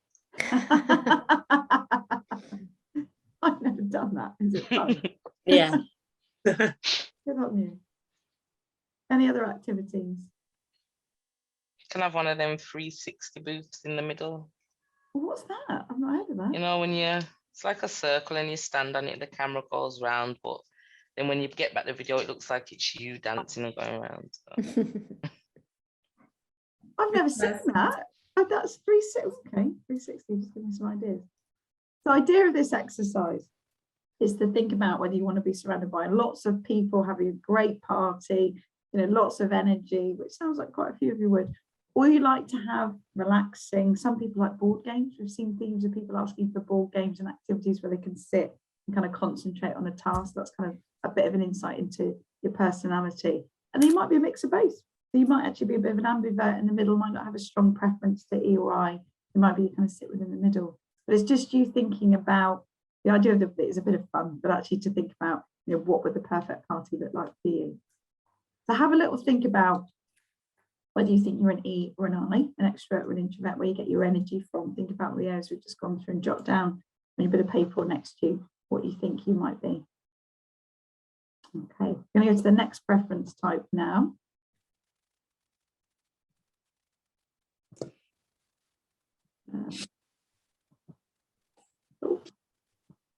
Is sensing and intuition. This is quite a good exercise actually. So what kind of information do you prefer to use? So that's the key really. I think as nurses and midwives, we have work in both of these spheres quite often. So I think you can work with them. It's thinking about that preferred space for you where you find these. We've got an exercise to see and test that out. So with the sensing side, you look at the camera analogy, you're looking at, they've focused in on that real detail in the camera, in the photo of the, you know, that petal. You're focusing on the stamen, the, you know, perhaps there's a bee on there collecting honey. Really focused in on the detail. You want to know the facts, the specifics, and you're adopting a realistic approach. Focus on the here and now and ensure things work in practice and you collect observations. That's something we do all the time, isn't it? To assess our patients. We're bringing together all that information. It's something we can do, but it's what is your preferred type. In contrast, the N, the intuition, is the camera is focused on that horizon. They say like blue sky thinking, is looking at, you know, the horizon, what's coming ahead, got quite an imaginative approach. You seek out new ideas, thinking about the future, and things work in theory, quite conceptual as well. Just think about, and actually with that, we have to predict what might happen to our patients. That's the space we often have to think about, isn't it? Thinking about and anticipating what's ahead. So I think as nurse and midwives, we have this skill set, and I think we can operate in both these spaces quite easy, but just think about which area where your preference may be. And think about your teams as well. Think about how some of your teams may really need that level of detail to make you feel confident in their decision making, or some will just want a concept and they'll run with it and they'll run with change. So think about how you might adapt this to a change project or something you're doing within your team environment too. Just another little food for thought to test your own area. Anyone bought any flat pack furniture from IKEA? Anyway, yeah, no, God, Monica, well done. You've got away that I have. I have. Just think about how you would focus on that task. So you've got your S on the right side. They lay every bit of furniture out. They count out the screws. They make sure that it's all meticulous and done, and they follow the instructions to the T. Real detail, really orientated. In contrast, the N is thinking, oh, throw it all out on the floor. Oh, we'll make a chair out of this. I kind of put it together. And actually, I'm going to make a bigger, better chair. I might put some extra bits on and make it even better than the plans. So think about how you follow up with those tasks. So I've got another thing to support your thinking. So I'm going to show you an image for a minute. And I want you to, there's no right or wrong answers, so don't try and overthink it. Just write down what you first see. Okay? There's no right or wrong. A minute's actually quite a long time. But write down what you first see, and there's no right or wrong, just to reiterate on that point. I'm just going to pop on a minute timer.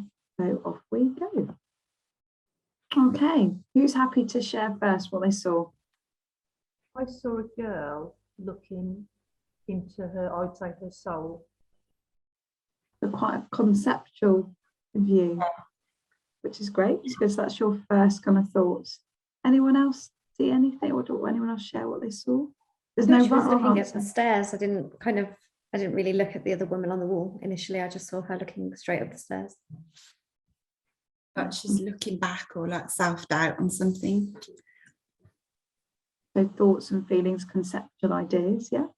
Yeah, I saw the same as Sam, and then afterwards I was looking again and I thought like she's looking at herself like there's no fear in what she's about to face. Love it. I Again, thought conceptual. She's looking at her shadow, reflection of herself, but she looks a bit concerned. So feelings, you're looking at concepts, aren't you? Conceptual frameworks there. Yeah, just to think about what you first see. Anyone see anything different, or no? Anything they want to share? There's no right or wrong answer. There's no right or wrong answer. It's just to help you think about which preference you may lean towards. And introspection. Introspection, wow, so she's looking inward. Wow, great, deep, thinking. Anyone want to share anything else? Look, does she look a bit scared? I don't know. Worried. There's no right or wrong. It's really interesting as a group, kind of all looking at the conceptual. Did you see anything else? Did anyone kind of look at it from a very different angle? The only thing I'm concerned about is why the banister is where it is. Yeah. But Do you feel like she's holding on to something? She's holding on for dear life. Yeah, I'd like to. Sorry, you walk down the stairs and you're going to hit the banister. That's. So then you're looking at more of the detail, Sam. So your first instinct is concept, then you're looking at the detail. Brilliant, thank you. Anyone else kind of have similar, kind of look, see something and then see something else? No?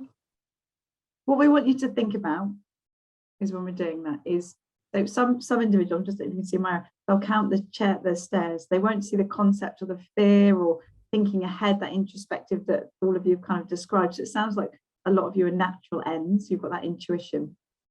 I don't want to lead you too much, but some people can't see that concept. They'll see, okay, there's 7 steps. The banister doesn't look in the right place. The shading on the curtain. Other people have put woman in a white top, black trousers, brown long hair. So looking at that practical detail rather than the concept. So yeah, so it's just how different people may see things. Whereas you're seeing the fear, the emotion in the picture, which is great, which is really good. And there's no right or wrong answer to this at all. It's just your perceptions, what you lean towards. And it looks like you're from a group. Sounds like you're kind of in the end territory. What I'd like you to do, the next picture, so I've given you kind of the contrast of what an S would look like as they're looking at a level of detail. So try and move your mind away from that conceptual, if you've been in there thinking about the emotions, and try and look at the detail of the picture. Whereas if you first, in the first instance, you saw the detail, try and think about the emotion and feelings and concept in the picture as well. What is it telling you? And then we'll have a discussion about what it felt thinking in that different space. That sound okay? Does that make sense? Yeah, that makes sense. Am I just checking? Is that, yeah? Yeah. Great stuff. Just I can't see your click right. Okay. When you're ready, another minute. Okay. So who's happy to share what that felt like? I found it really difficult. I was trying to count the crosses and I kept losing count because I kept focusing back on the man's face. Adele, it's word for word, I think, what I said when I first saw the image. I kept forcing myself to count the crosses, and I was like, that's really unnatural, really unnatural. Any other thoughts on that? I was the same. I think you know, like you notice things like he's unshaven, his jacket's too big for him. He's actually sitting in a graveyard. That's what you've got all those, not counting crosses. It's the feel of what that picture. Very hard to turn to. Yeah, it is. Things. I couldn't get away from it. He's not sat there, it's superimposed. I found that really hard to look past that, because that's not real. That's not, I can see the church behind it, I can see him separately, but together that doesn't sit well in my head. It's all right, it's all good. People say that too. It's what you see. Sorry, Simone, go for it. I felt the same as Nikki. So he's not actually there. No, I didn't see that at all. Yeah. There's no right or wrong answers. There's no right, and every time I do this exercise, someone sees something different, or it evokes a different type of kind of response as well. It's very dark, isn't it, the picture? He's obviously probably feeling in a very dark place, as well as the picture being dark. The crosses are very, even though the man comes out as a quick first impression, the crosses are very imposing over him, really. Thanks, Monica. Thank you. Anyone else want to add anything? How did it feel thinking in that different space?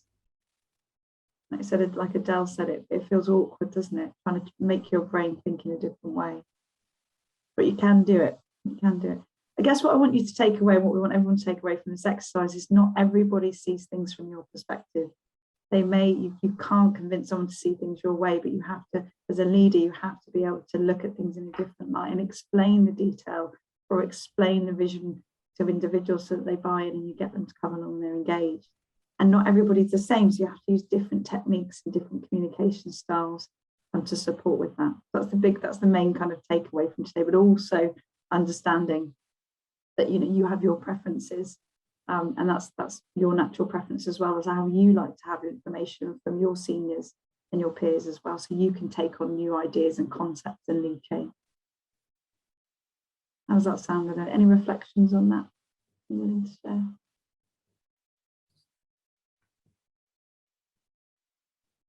The thing I'd say about the sensing and intuition is, can you be a bit of both? So you adapt to the situations that are in front of you.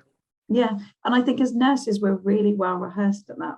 And I said that at the beginning, is that you'll look, and we have to look at the detail. You know how you do observations on a patient, you're looking at the vital signs. You have to be very good at putting together all that information quickly. But then equally, you have to anticipate what's coming ahead, look at that future state. We do it all the time, and I think that's why we're very good at operating in both spaces. But what's interesting is you'll have a natural preference that you want to go towards. I think that's why we're really good as leaders. We're really agile leaders as nurses and midwives because of that. Okay, so have a think about whether you think you're an N or an S. I think there's quite a few N's in the group. I think a few E's and N's in the group is what I'm sensing. The next dimension of type is thinking or feeling. And again, to Monica's point, I think as nurses and midwives, we operate in this space quite a bit. I think that we have to be thinking, we have to be feeling. But what I want you to think about or feel about is what process do you use to make decisions? And a really good analogy is, do you use your heart or your head? That's a really easy way of thinking about it. Do you apply logical reasoning, use cause and effect, objective truth, and you make decisions using impersonal criteria? You focus on tasks and provide a critique. Quite a scientific approach. And you think as nurses, we are scientists, aren't we? We need to use evidence-based practice to inform our decision-making, political decision-making skills. But equally, on the flip side of that is using our heart. We're dealing with people's emotions in traumatic times, and we, shared decision-making. We're bringing the family on board to make decisions about care. You're seeking harmony. So if you're a feeler, sometimes you go for individual values, you understand people's viewpoints, you seek harmony, you decide on personal circumstances, and you focus on the relationship and offer praise. But I think as nurses and midwives, I think we operate in both of these spaces, and it depends which is more your natural area. And again, thinkers doesn't mean you can't feel, it doesn't mean you're cold, and feelers doesn't mean you can't think, it doesn't mean you kind of airy fairy away, because I've been called before, I'm quite a strong air. So I'm just sharing that with you. But another way to think about it, and just bear in mind, not all decisions you have to involve everyone. You think if you're running a resus, you've got to be T, haven't you? You've got to be on the ball T. You can't all sit around and, do you think we should start adrenaline? There's not something you can involve everybody in decision making, but there's certain things you can. So just thinking about the environment as well. So if you're faced with an issue or problem, T, would you step back from that problem, think it through, look at the facts and figures, and then come back to the group and share your ideas and how you're going to solve that problem? Or would you actually get involved with your group, collaborate, use that collective intelligence, and really be compassionate about the problem and issue? What would be your preferred style? We do both in nursing all the time, but actually it's just thinking about what would be your preferred style. Maybe with your kids at home as well, or partners, whatever it might be, or people you care for. Just think about how you would tackle a problem in that space. And I will share a little insight. So I was a director of nursing at a surgical hospital for a while, and I had the remit of looking after all the surgeons, which was, as you probably know, was quite a tough job at times. And they're all predominantly, you'll find with some professions, some people do have personality preferences. It attracts a certain personality. So with surgeons, generally they're T's, real T's, thinkers, they can't see the feeling. And I guess you've got to be very, very assertive to put knife to skin, haven't you? If I'd been my natural F, like, oh, you okay? Is anything with you? Let's talk about it. Let's sit down. Let's work it through. I would have been wiped the floor with by them. They would not have liked that approach. So I had to really tailor my approach, give them facts and figures, be a scientist, be pragmatic, and kind of go from there to get them on side, to get them to do the things I needed them to do for the safety of our patients, etc. But I naturally had to work in the team. I could do it. I could operate in that space. It was totally fine. But at the end of the day, I was physically exhausted. I was absolutely tired because it wasn't my natural preference. So that's kind of what you do. So we can operate in either or, but it just depends how much energy it takes for you to kind of recover from that. Just making you aware of that. But I'm quite a strong F. So if we're operating that T, I can do it, but it just takes more time and energy. Okay, does that resonate with anybody? Yeah, good stuff. Okay. So we've got a bit of an exercise. I'm going to pop you into a breakout group to think about this, so I don't influence any of your decisions. So Carol, I hope you're there to pop the guys in the group for probably for say 10 minutes. We'll go in a group if that's okay. So you've just completed a really great, highly innovative change quality improvement project within your trust. It's been fantastic. You have all been invited, all of you and your teams were invited to an all expenses paid conference to present in the Caribbean.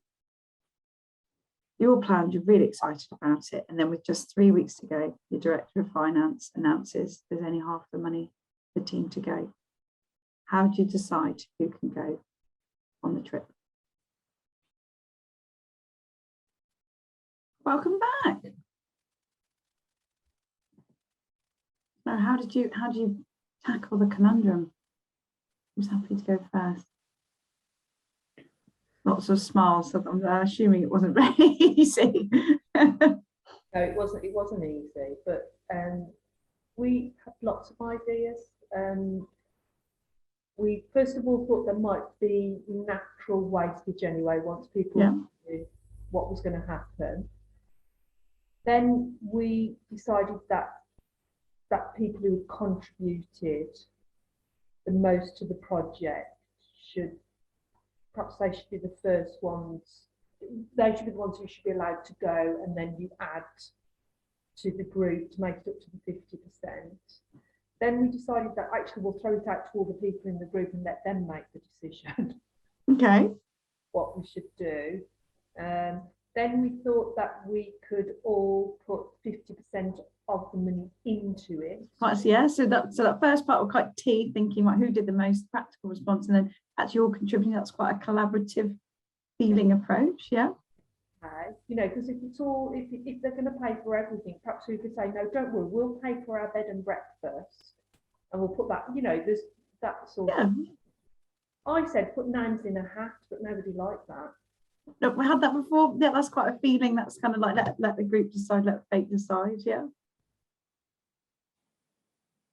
Any other? Did anyone else want to share? I just thought a lot of consideration has to be taken into account for something like this. So it's the impact on, the people leaving. It's the leaving their families, leaving their work environment. What impact that's going to have going on the project.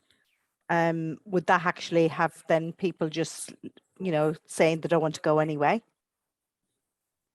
So it'd be a group decision. No, that's right. There's no right or wrong answer to it. It's just what you think or feel would be the right response to that. But you, Simone, what were your thoughts on that? Well, it was pretty much shared thoughts, but I said if there were, say if like nobody really didn't want to go, and then it was this tough decision, everybody wanted to go on this trip, the group lead, we could do kind of pretty much interviews with people and see who scored the highest, see who can go. So quite a practical thinking approach, yeah, practical approach. Interesting. Amaya, what about your thoughts? I just volunteered myself to go to the trip.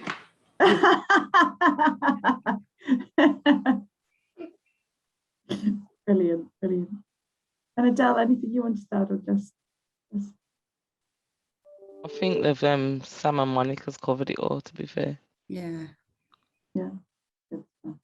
So it's what's really interesting is that you're, you know, the feelers in the group like, God, that's you know, everyone's got to go, I'll give up my place and let someone else go, or names out the hat. And then other instances, we've had some real challenge. Well, the director of finance, he needs to, we're going to go and question him, he has to find the money. So we've had that kind of practical, I quite like that. And crowdfunding, people are coming out, we're going to go crowdfunding, or we're not going to go to the Caribbean, we're going to go somewhere else, we'll go to Spain instead. They give you size of money. So lots of different ideas. There's no right or wrong. It's just to have you to think about what your preference is. You know, did you go in that practical mindset where it's, you know, who did the most work and what's the most practical, or actually does everyone be involved in feeling? So have a jot down whether you think you might be a T or an F on your sheets. And we're going to come to the final dimension. So it's not really long for you to find out your types, and we'll have some breaks. The final dimension is the judging or perceiving that we were talking about. And that's how you deal and plan with the world around you. That's the J or the P. So I'm just going to quickly share my screen again. I quite like this characteristics, this roadmap. So on the left is your J. I think it's really important to just demonstrate. J doesn't mean, judging doesn't mean that you're judgmental, and perceiving doesn't mean that you're perceptive. You are or are perceptive. It's just the words that they use to describe the preferences in the tool. So on the left is the judging, which means you like to come to closure. You like plans, you'll have a project plan. You'll act in a very controlled way, and you prefer to act in structure to make sure and schedule activities to make sure things are completed. In contrast, on the P side is that you'll keep a range of choices available, you remain flexible, and you respond to kind of emerging information. So you may kind of pivot and make a change at the last minute, and you prefer to go with the flow and prefer to be spontaneous rather than quite rigid. Kind of the characteristics. Have a little think about how perhaps you tackle your weekly shop. Now, there'll be other factors that factor into this if you've got other people to look after, but you know, in an ideal world, what would you want to do? Would you like to plan? Do you have a meal planner? You know what you're eating every day of the week? And write everything down. You organise at the start of a clear structure. Or in contrast, if you open up the fridge and decide what you're going to eat that night, maybe go across the shop and pop and get the bargains that are there. So you don't need kind of, you respond to emerging information to dictate your shopping list. Have a think about how you tackle that. It's quite a nice daily approach. What I'd like to do is you to have a bit of paper in front of you and put a line along it. Now, I want you to think about if you've ever had a deadline. Well, obviously we've all had deadlines when you've had a deadline. How do you tackle it? A really good example is if you had an essay for a course or something like that. Are you a planner? You plan it all ahead. You know, you've started, you've been given the essay or deadline for a project. You start it immediately, start planning, and you continue that work right through. And that's at the beginning of the line. Then halfway along is about a week before you'll start the task. And at the other end is on the deadline and late. You've got that real contrast in approaches. So the J's would plan it, they probably have a project plan and a schedule that they've week to complete it. And the P's would probably be, for goodness, gathering the information all at the last minute and complete it on the deadline, or sometimes even late. Are you the sort of person that would stay up late at night, drink loads of coffee, work until 3-4 a.m. in the morning to get the assignment or the project done? Or would that give you complete palpitations? You'd have to make sure it's finished the day before with all your references all completed, and then you're just doing your final check. Have a think about that. So who's happy to share how they would tackle a deadline? I am. Go for it, Del. I normally look at it when I first get the assignment. I read it, I look at it, get idea in my head, then I'll pull it down, and it'll probably be 2 nights before I'll sit there and start whacking it out and be up until all night doing it. Wow, amazing. I admire you. I don't think I'll be able to do that, but I admire you. So you're probably leaning to more on the P side. So you know, most definitely. Emerging. Yeah, most brilliant. definitely. You know that. Good stuff. Anybody else happy to share? I would have mine done the week before. So your day, you like a plan, project plan, get it all done. I'd have a nervous breakdown if I was doing it 2 nights before. Yeah, that's great. There's no right or wrong. It's just how we operate, isn't it? Yes. Thanks, Sam. Just. Yeah, I'd probably be a bit like Adele, panic a few nights before, but still have a breakdown as well. So. Oh, bless you. So maybe you're a bit in the middle. Maybe you like to be a bit like a Jay, but you're probably Thanks. I like to be in the middle. I'm very much a planner, but actually don't execute it until perhaps too late. So I'm very much judgmental in the beginning, and then yeah, don't quite follow through. Your preference might not be kind of either way. Anyone else have to share? I'd start with good intentions and gather some information, and then I'd probably sit down a week before and probably have it in somewhere around the day before or kind of on the day. So you're thinking about yourselves, think about your teams that you manage and you communicate with. So if you want them to do a task for you on time, you've got a deadline to meet, how do you communicate that information to them? How do they respond to deadlines? Are they good working under pressure? A bit like Adele and Monica, they'll do it at the last minute, you know, they'll deliver it, or will actually, like Sam, they need a bit of time to plan and prepare. Bringing a big project on them might kind of really upset them and unearth them. So that's a really good thing to do. I'm going to tell you a bit of a story now about Greta and I. She doesn't mind me telling this story. I'm a J, so I love a project plan. Everyone takes the mick out of me and my team, but I love a to-do list. I love a project plan. I like a schedule, particularly when you're planning big events like conferences and things. I think I'd be having kittens. In fact, I'm starting to get slightly nervous about our conference in a couple of weeks' time that I'm leading on. Despite everything being organised and in plan, I'm still worried about it. In contrast, Greta is a P, so she is last minute. So we run the team development days together for FNF for our team, and I plan it all. I've got my PowerPoint done, my decks all done and organised and ready at least a week before. You can laugh at me; it's okay, I don't mind. And then Greta, in contrast, she knows it. We have this understanding, this mutual agreement that I know she's going to send me the slides through that when she's on the train travelling into the team meeting, and I know, and she does it every month, but I've had to come to accept it, that actually my J has to kind of temper down. I have to accept she's a P, and she knows to send it to me when she's on the train. So she does it when she comes to the office. I'll be like in a right panic and be worrying about the day. So we've got this level of understanding of how we can work together harmoniously. And what's great is we complement one another. So Rita knows she can trust me to get it all done, the bare bones of it. And if there's any new emerging information that she wants to share or anything new, she can adapt and put that in there. So actually we've learned to work together, but like the harmony to make it work. And actually that's how you can focus on strengths and weaknesses of your team. So say you've got a last minute deadline from your chief exec or from matron and said, right, I want this done. You know, you could probably give it to Monica and Adele and they would get it done. Whereas in contrast, if you're a long-term big project, you probably give that to Sam to do, you know, really long-term that needs to be done a week before and checked.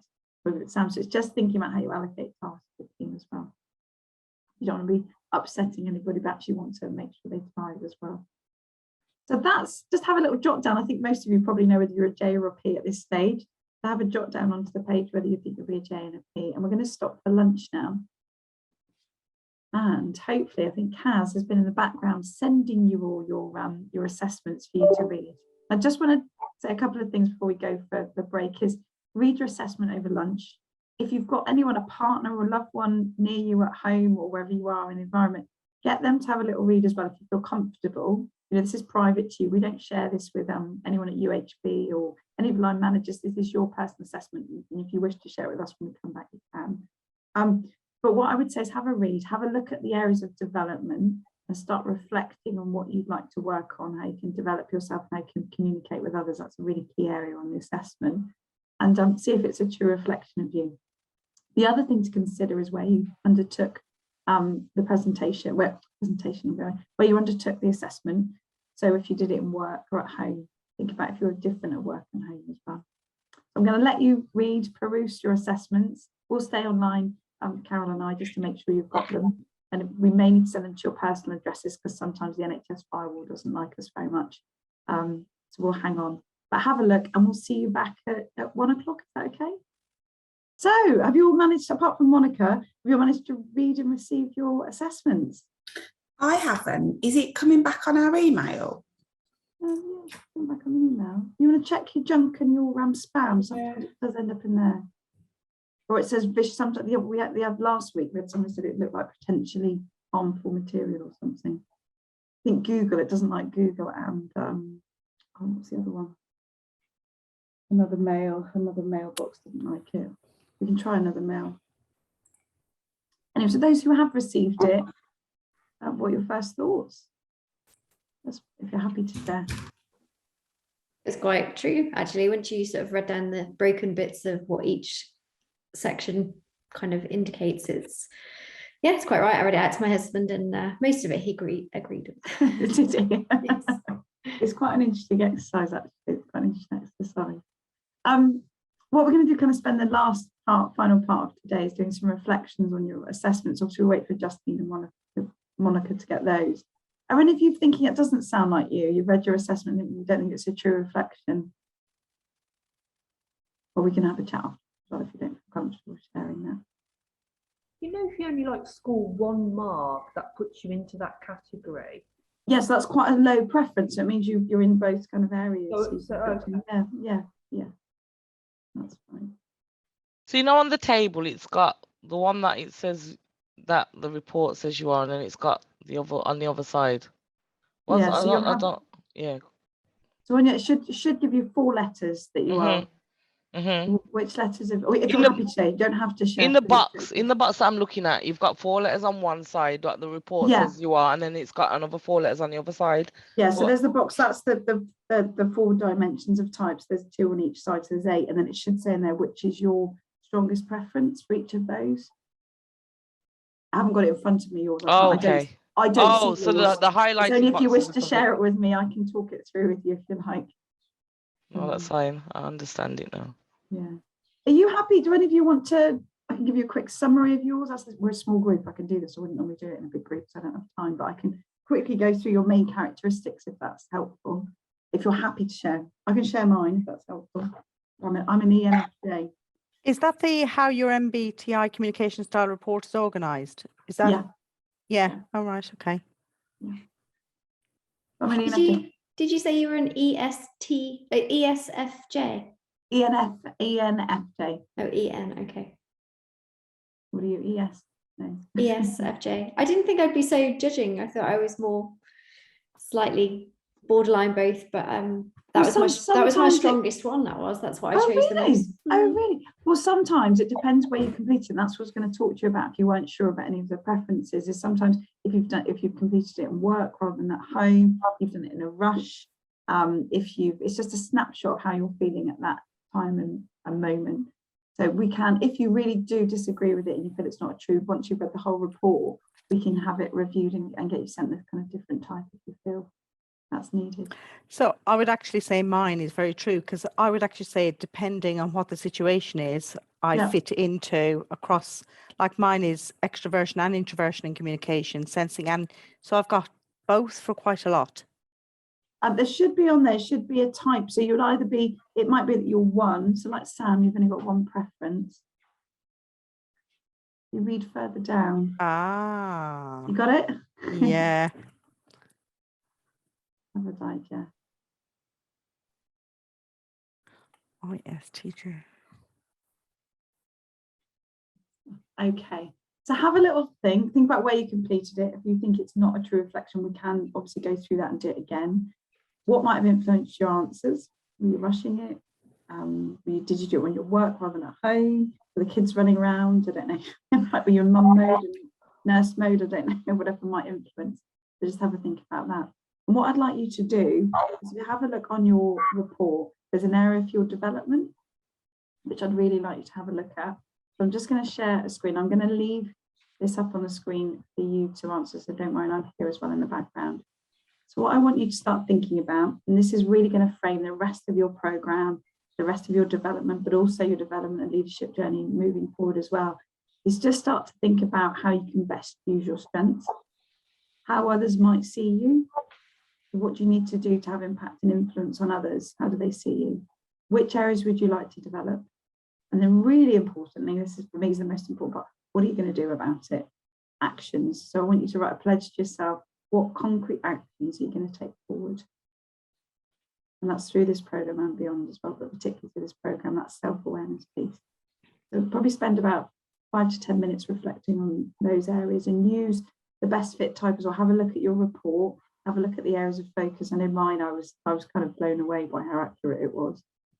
And then the next part, which we'll spend 5 to 10 minutes on this, is how might the outcome of your MBTI influence your approach to leadership moving forward? So what are you going to do moving forward? to address those areas. What challenges have you encountered where this perspective might come in useful? So all of these areas we talked about in your hopes and goals really was communicating with others, decision making, having challenging conversations, wasn't it? Problem solving, responding to stress. Think about each of those areas that you want to focus on as well in the next 5-10 minutes. And then we're going to finish up, this is my favourite part, of just a key learning from today, something you're going to take away with your key learning that we'll kind of go around and discuss. So if I leave you for the next 15 minutes or so, just to go through and reflect on your report and have a think, and then I'll talk about, oh, I've jumped ahead there. Reflect on this slide, and then we'll come together and I'll just do some last minute kind of organisational steps with you about the quality improvement day on Monday and what to expect. Sound okay? Great, okay, I'll let you reflect for the next 10-15 and then we'll come together again. Feel free to turn the camera off if you feel better reflecting without people looking at you. I'm here if you need me, I'll mute myself, but if you need me, just, and you can pop me a message in the chat as well if you like. And I'll leave these up for 5 minutes and swap across. Okay, see you in a bit. So what I'd love to do is finishing off today is just having a key learning that you've taken away from the day. And I'm just going to call you out one by one on the screen like I did at the beginning of the day, just for you to share your key learning really. And then I'll give you some next steps about Monday and a couple of housekeeping bits as well. Keep going. So well, Monica, you look like you're deep in thought there. Maybe I won't pick on you first. Are you ready to, she's a bit caught up, isn't she? So Adele, are you happy to be back on your key learning from today? It's learning that it's okay to change the way you think, so you can, depending on the situation, that you can. Oh, if you pop your microphone down, I can't hear you very well, sorry. I'm saying it's learning to change the way, it's okay to change the way you think, depending on the situation or the person that you're talking to. Definitely. And as a leader, that's how you have to get you have to be agile and adept at kind of communicating information in different ways to help people understand. So thanks, Adele. Thank you. Great. Monica, you're okay? I didn't want to disturb your head there. I'm okay. What I really like is that Mbti tool. I think it gives you a very in-depth kind of overview. I mean, some of the things you might not agree with, but in general, it gives you a really good feedback. To think there's something out there that can describe you in lots of ways is actually very, very informative, and definitely things that you think, I can reflect on and actually think, I probably need to change that. I can work on that. So especially about your own styles and dealing with different people in different situations. So I really like that tool. It's the most if it's the first time we've done it, it's quite enlightening, isn't it? I remember the first time I did it, I was like, my goodness. And then I've done it a few times over the years, and it's a great tool to send to you and make you realise where you need to focus. Yeah, absolutely. I love it. Yeah. Thanks, Monica. Great. There's loads of tools as well. If you will, we'll share the links to the website because you've got access to all of that now because we've done the assessment. So there's loads more information if you want to read. Justine, or Just, sorry. Yeah, I think like for me, it's a bit of like taking an open approach. Like everybody's different and different personalities as you're learning your new management role or your Band 7 role. But obviously on reflection with your personal account, some of the things I was like, actually, I do, but other things I really disagree with, but actually you probably don't realise. Especially your blind spots, focusing on those blind spots. Like it said that I was decisive. Well, I really think I'm indecisive. So is that, I guess the question, is that a confidence thing, or is it more that you it's a blind spot that actually it's a skill that you have? It's probably a confidence thing within work, but I don't know. I suppose you can reflect on some of these things, like carrying out the tasks that I've been doing recently or I've got to do and stuff like that, and you think where I could develop more, or actually I can do, I just didn't realise. So be useful to do at the end of the course, to see. Well, we do the pre and post impact survey, which I'll talk about, which shows the difference in your styles as well.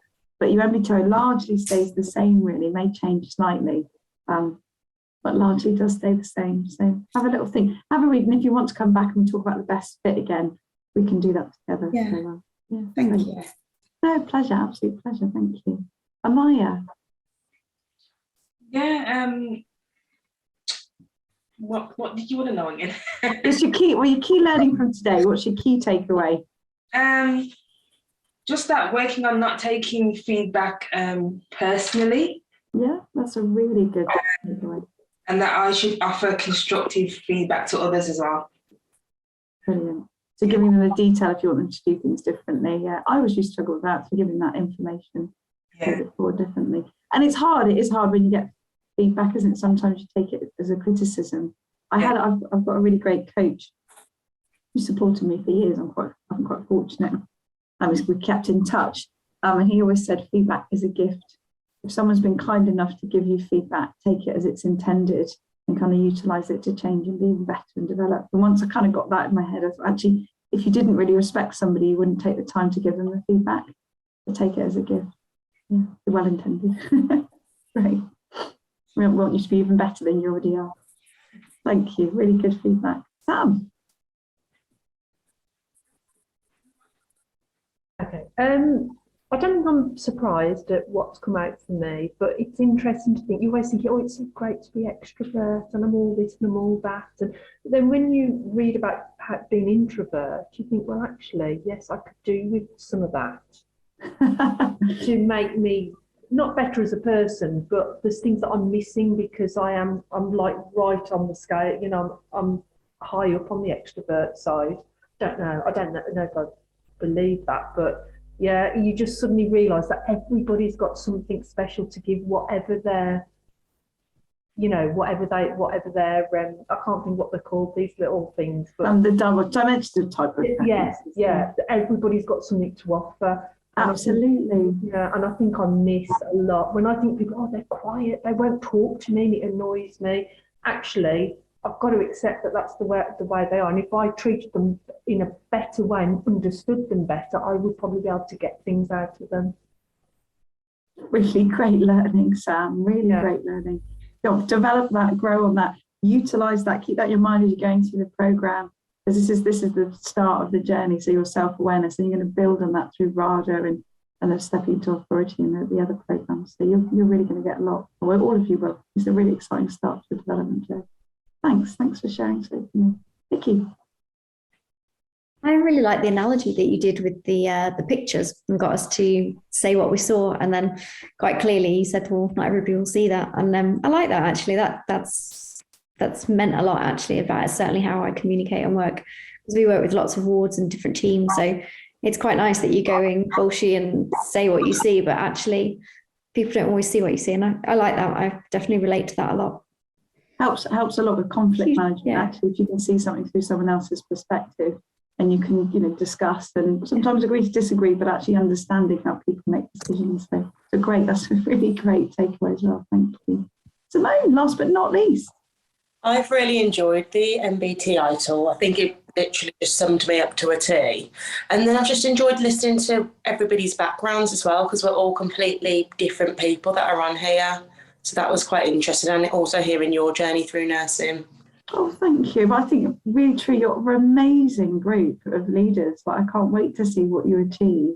This is just the beginning of a really exciting development journey. I think because I've been through it maybe a few years ago now, it's really eye-opening. It will help you, give you confidence and manage that imposter syndrome, and all of the areas that we've covered at the beginning of the programme really help you to grow and be even better leaders than you already are. So thank you. And I think that power of the network, and obviously you've got your WhatsApp group set up, support each other, guide each other, be there for one another, share information, share best practice, might share a policy, you never know, but actually might share things that in your personal life. So this is the start of a really great journey for all of you. So utilise each other, support each other. It's great. I can't wait to see you at the celebration event. I'm excited about it all. But one last plea, if that's okay. I do tend to put a little picture on Twitter, if that's okay, the power of the network. Broad network. Are you happy for me to do that with all of you? Yeah, good stuff. Should I take a photo? Is that okay to take a photo now? Put your best smiles on. That's a good way with it. Look, brilliant. That's great. Ready? Already ready you all are? What a lovely group. Excellent. Thank you. And I'll pop that up later if that's okay. I'm not very good at tagging, so please tag yourself in it. I'm not very good at one. I'm learning Twitter and social media. By the way, social media is a really great tool to learn information, a wider network. I think years ago when I trained, I certainly never had access to the CNO of England. Ruth May is really active on there, so if you can get yourself onto social media, it's a really great tool. So just going to finish up with next steps for the programme. So on Monday, that's your next intervention. That's quality improvement with our wonderful Claire Henry. She's incredible. You're going to have such a great day. Just going to share my screen. So you should have received the information. I just want to double check, given last time you didn't get all the information with links, etc. It might be in your outbox. So it's tomorrow. It's on Monday the 26th, 9 till 1. There's a separate email you need to download. You do need to bring some equipment along, some coins and other bits that's stated in the instructions. And the quality improvement, you'll be doing quality improvement project, which will be an elevator pitch, which Claire will go through. Don't worry about it. It's a great skill. The other thing I just need to ask you is around contact update forms. So obviously today we recognise that the NHS emails don't always let us send everything through. So if we could have your personal email addresses, that would be great. So the link we'll send on the pack with you. So if you can update your contact details so we can stay in touch, that would be amazing. Particularly when we send you invites to Westminster Abbey and things like that, we don't want you to miss out on those. So make sure we've got your correct contact details, that'd be great. And if you haven't done so already, I think most of you have, if you can do the pre-impact survey. So that looks at how you started at the start of the programme and post-impact, obviously do at the end of the programme to see how you've developed through the programme, so let us know. And just a little insight, 86% of our attendees on our courses get promoted within a year of completion, so you'll be part of those statistics. I hope to see many of you in matron positions before long. Great stuff. Well, that's it from me. Thank you so much for listening and giving so generously. You've been a really, really great group. I can't wait to hear how you're getting on. I do keep in touch with all the associates, and I'll let Ruth and Lucy know how you're getting on. I've offered, if any of you are in touch with the colleagues that are supposed to be along, I've offered to do a follow-up session either this afternoon or tomorrow. They don't miss out. And then if you could let them know about the next Monday, that would be great. I have let Ruth and Lucy know as well, so hopefully that will be okay. Great stuff. Will there have be a great afternoon. Sort of Zoom contact details? Because the last Zoom email I got was obviously wrong. I assume the next I'm just checking. So Carol, you're right. I'm just checking if you checked the quality improvement day. The Zoom's all set up appropriately. Yeah, if everyone can just confirm their personal email addresses, I'll send them to the correct details, make sure everything's okay, and I'll resend them to your NHS and your personal email just to be on the safe side. Thank you.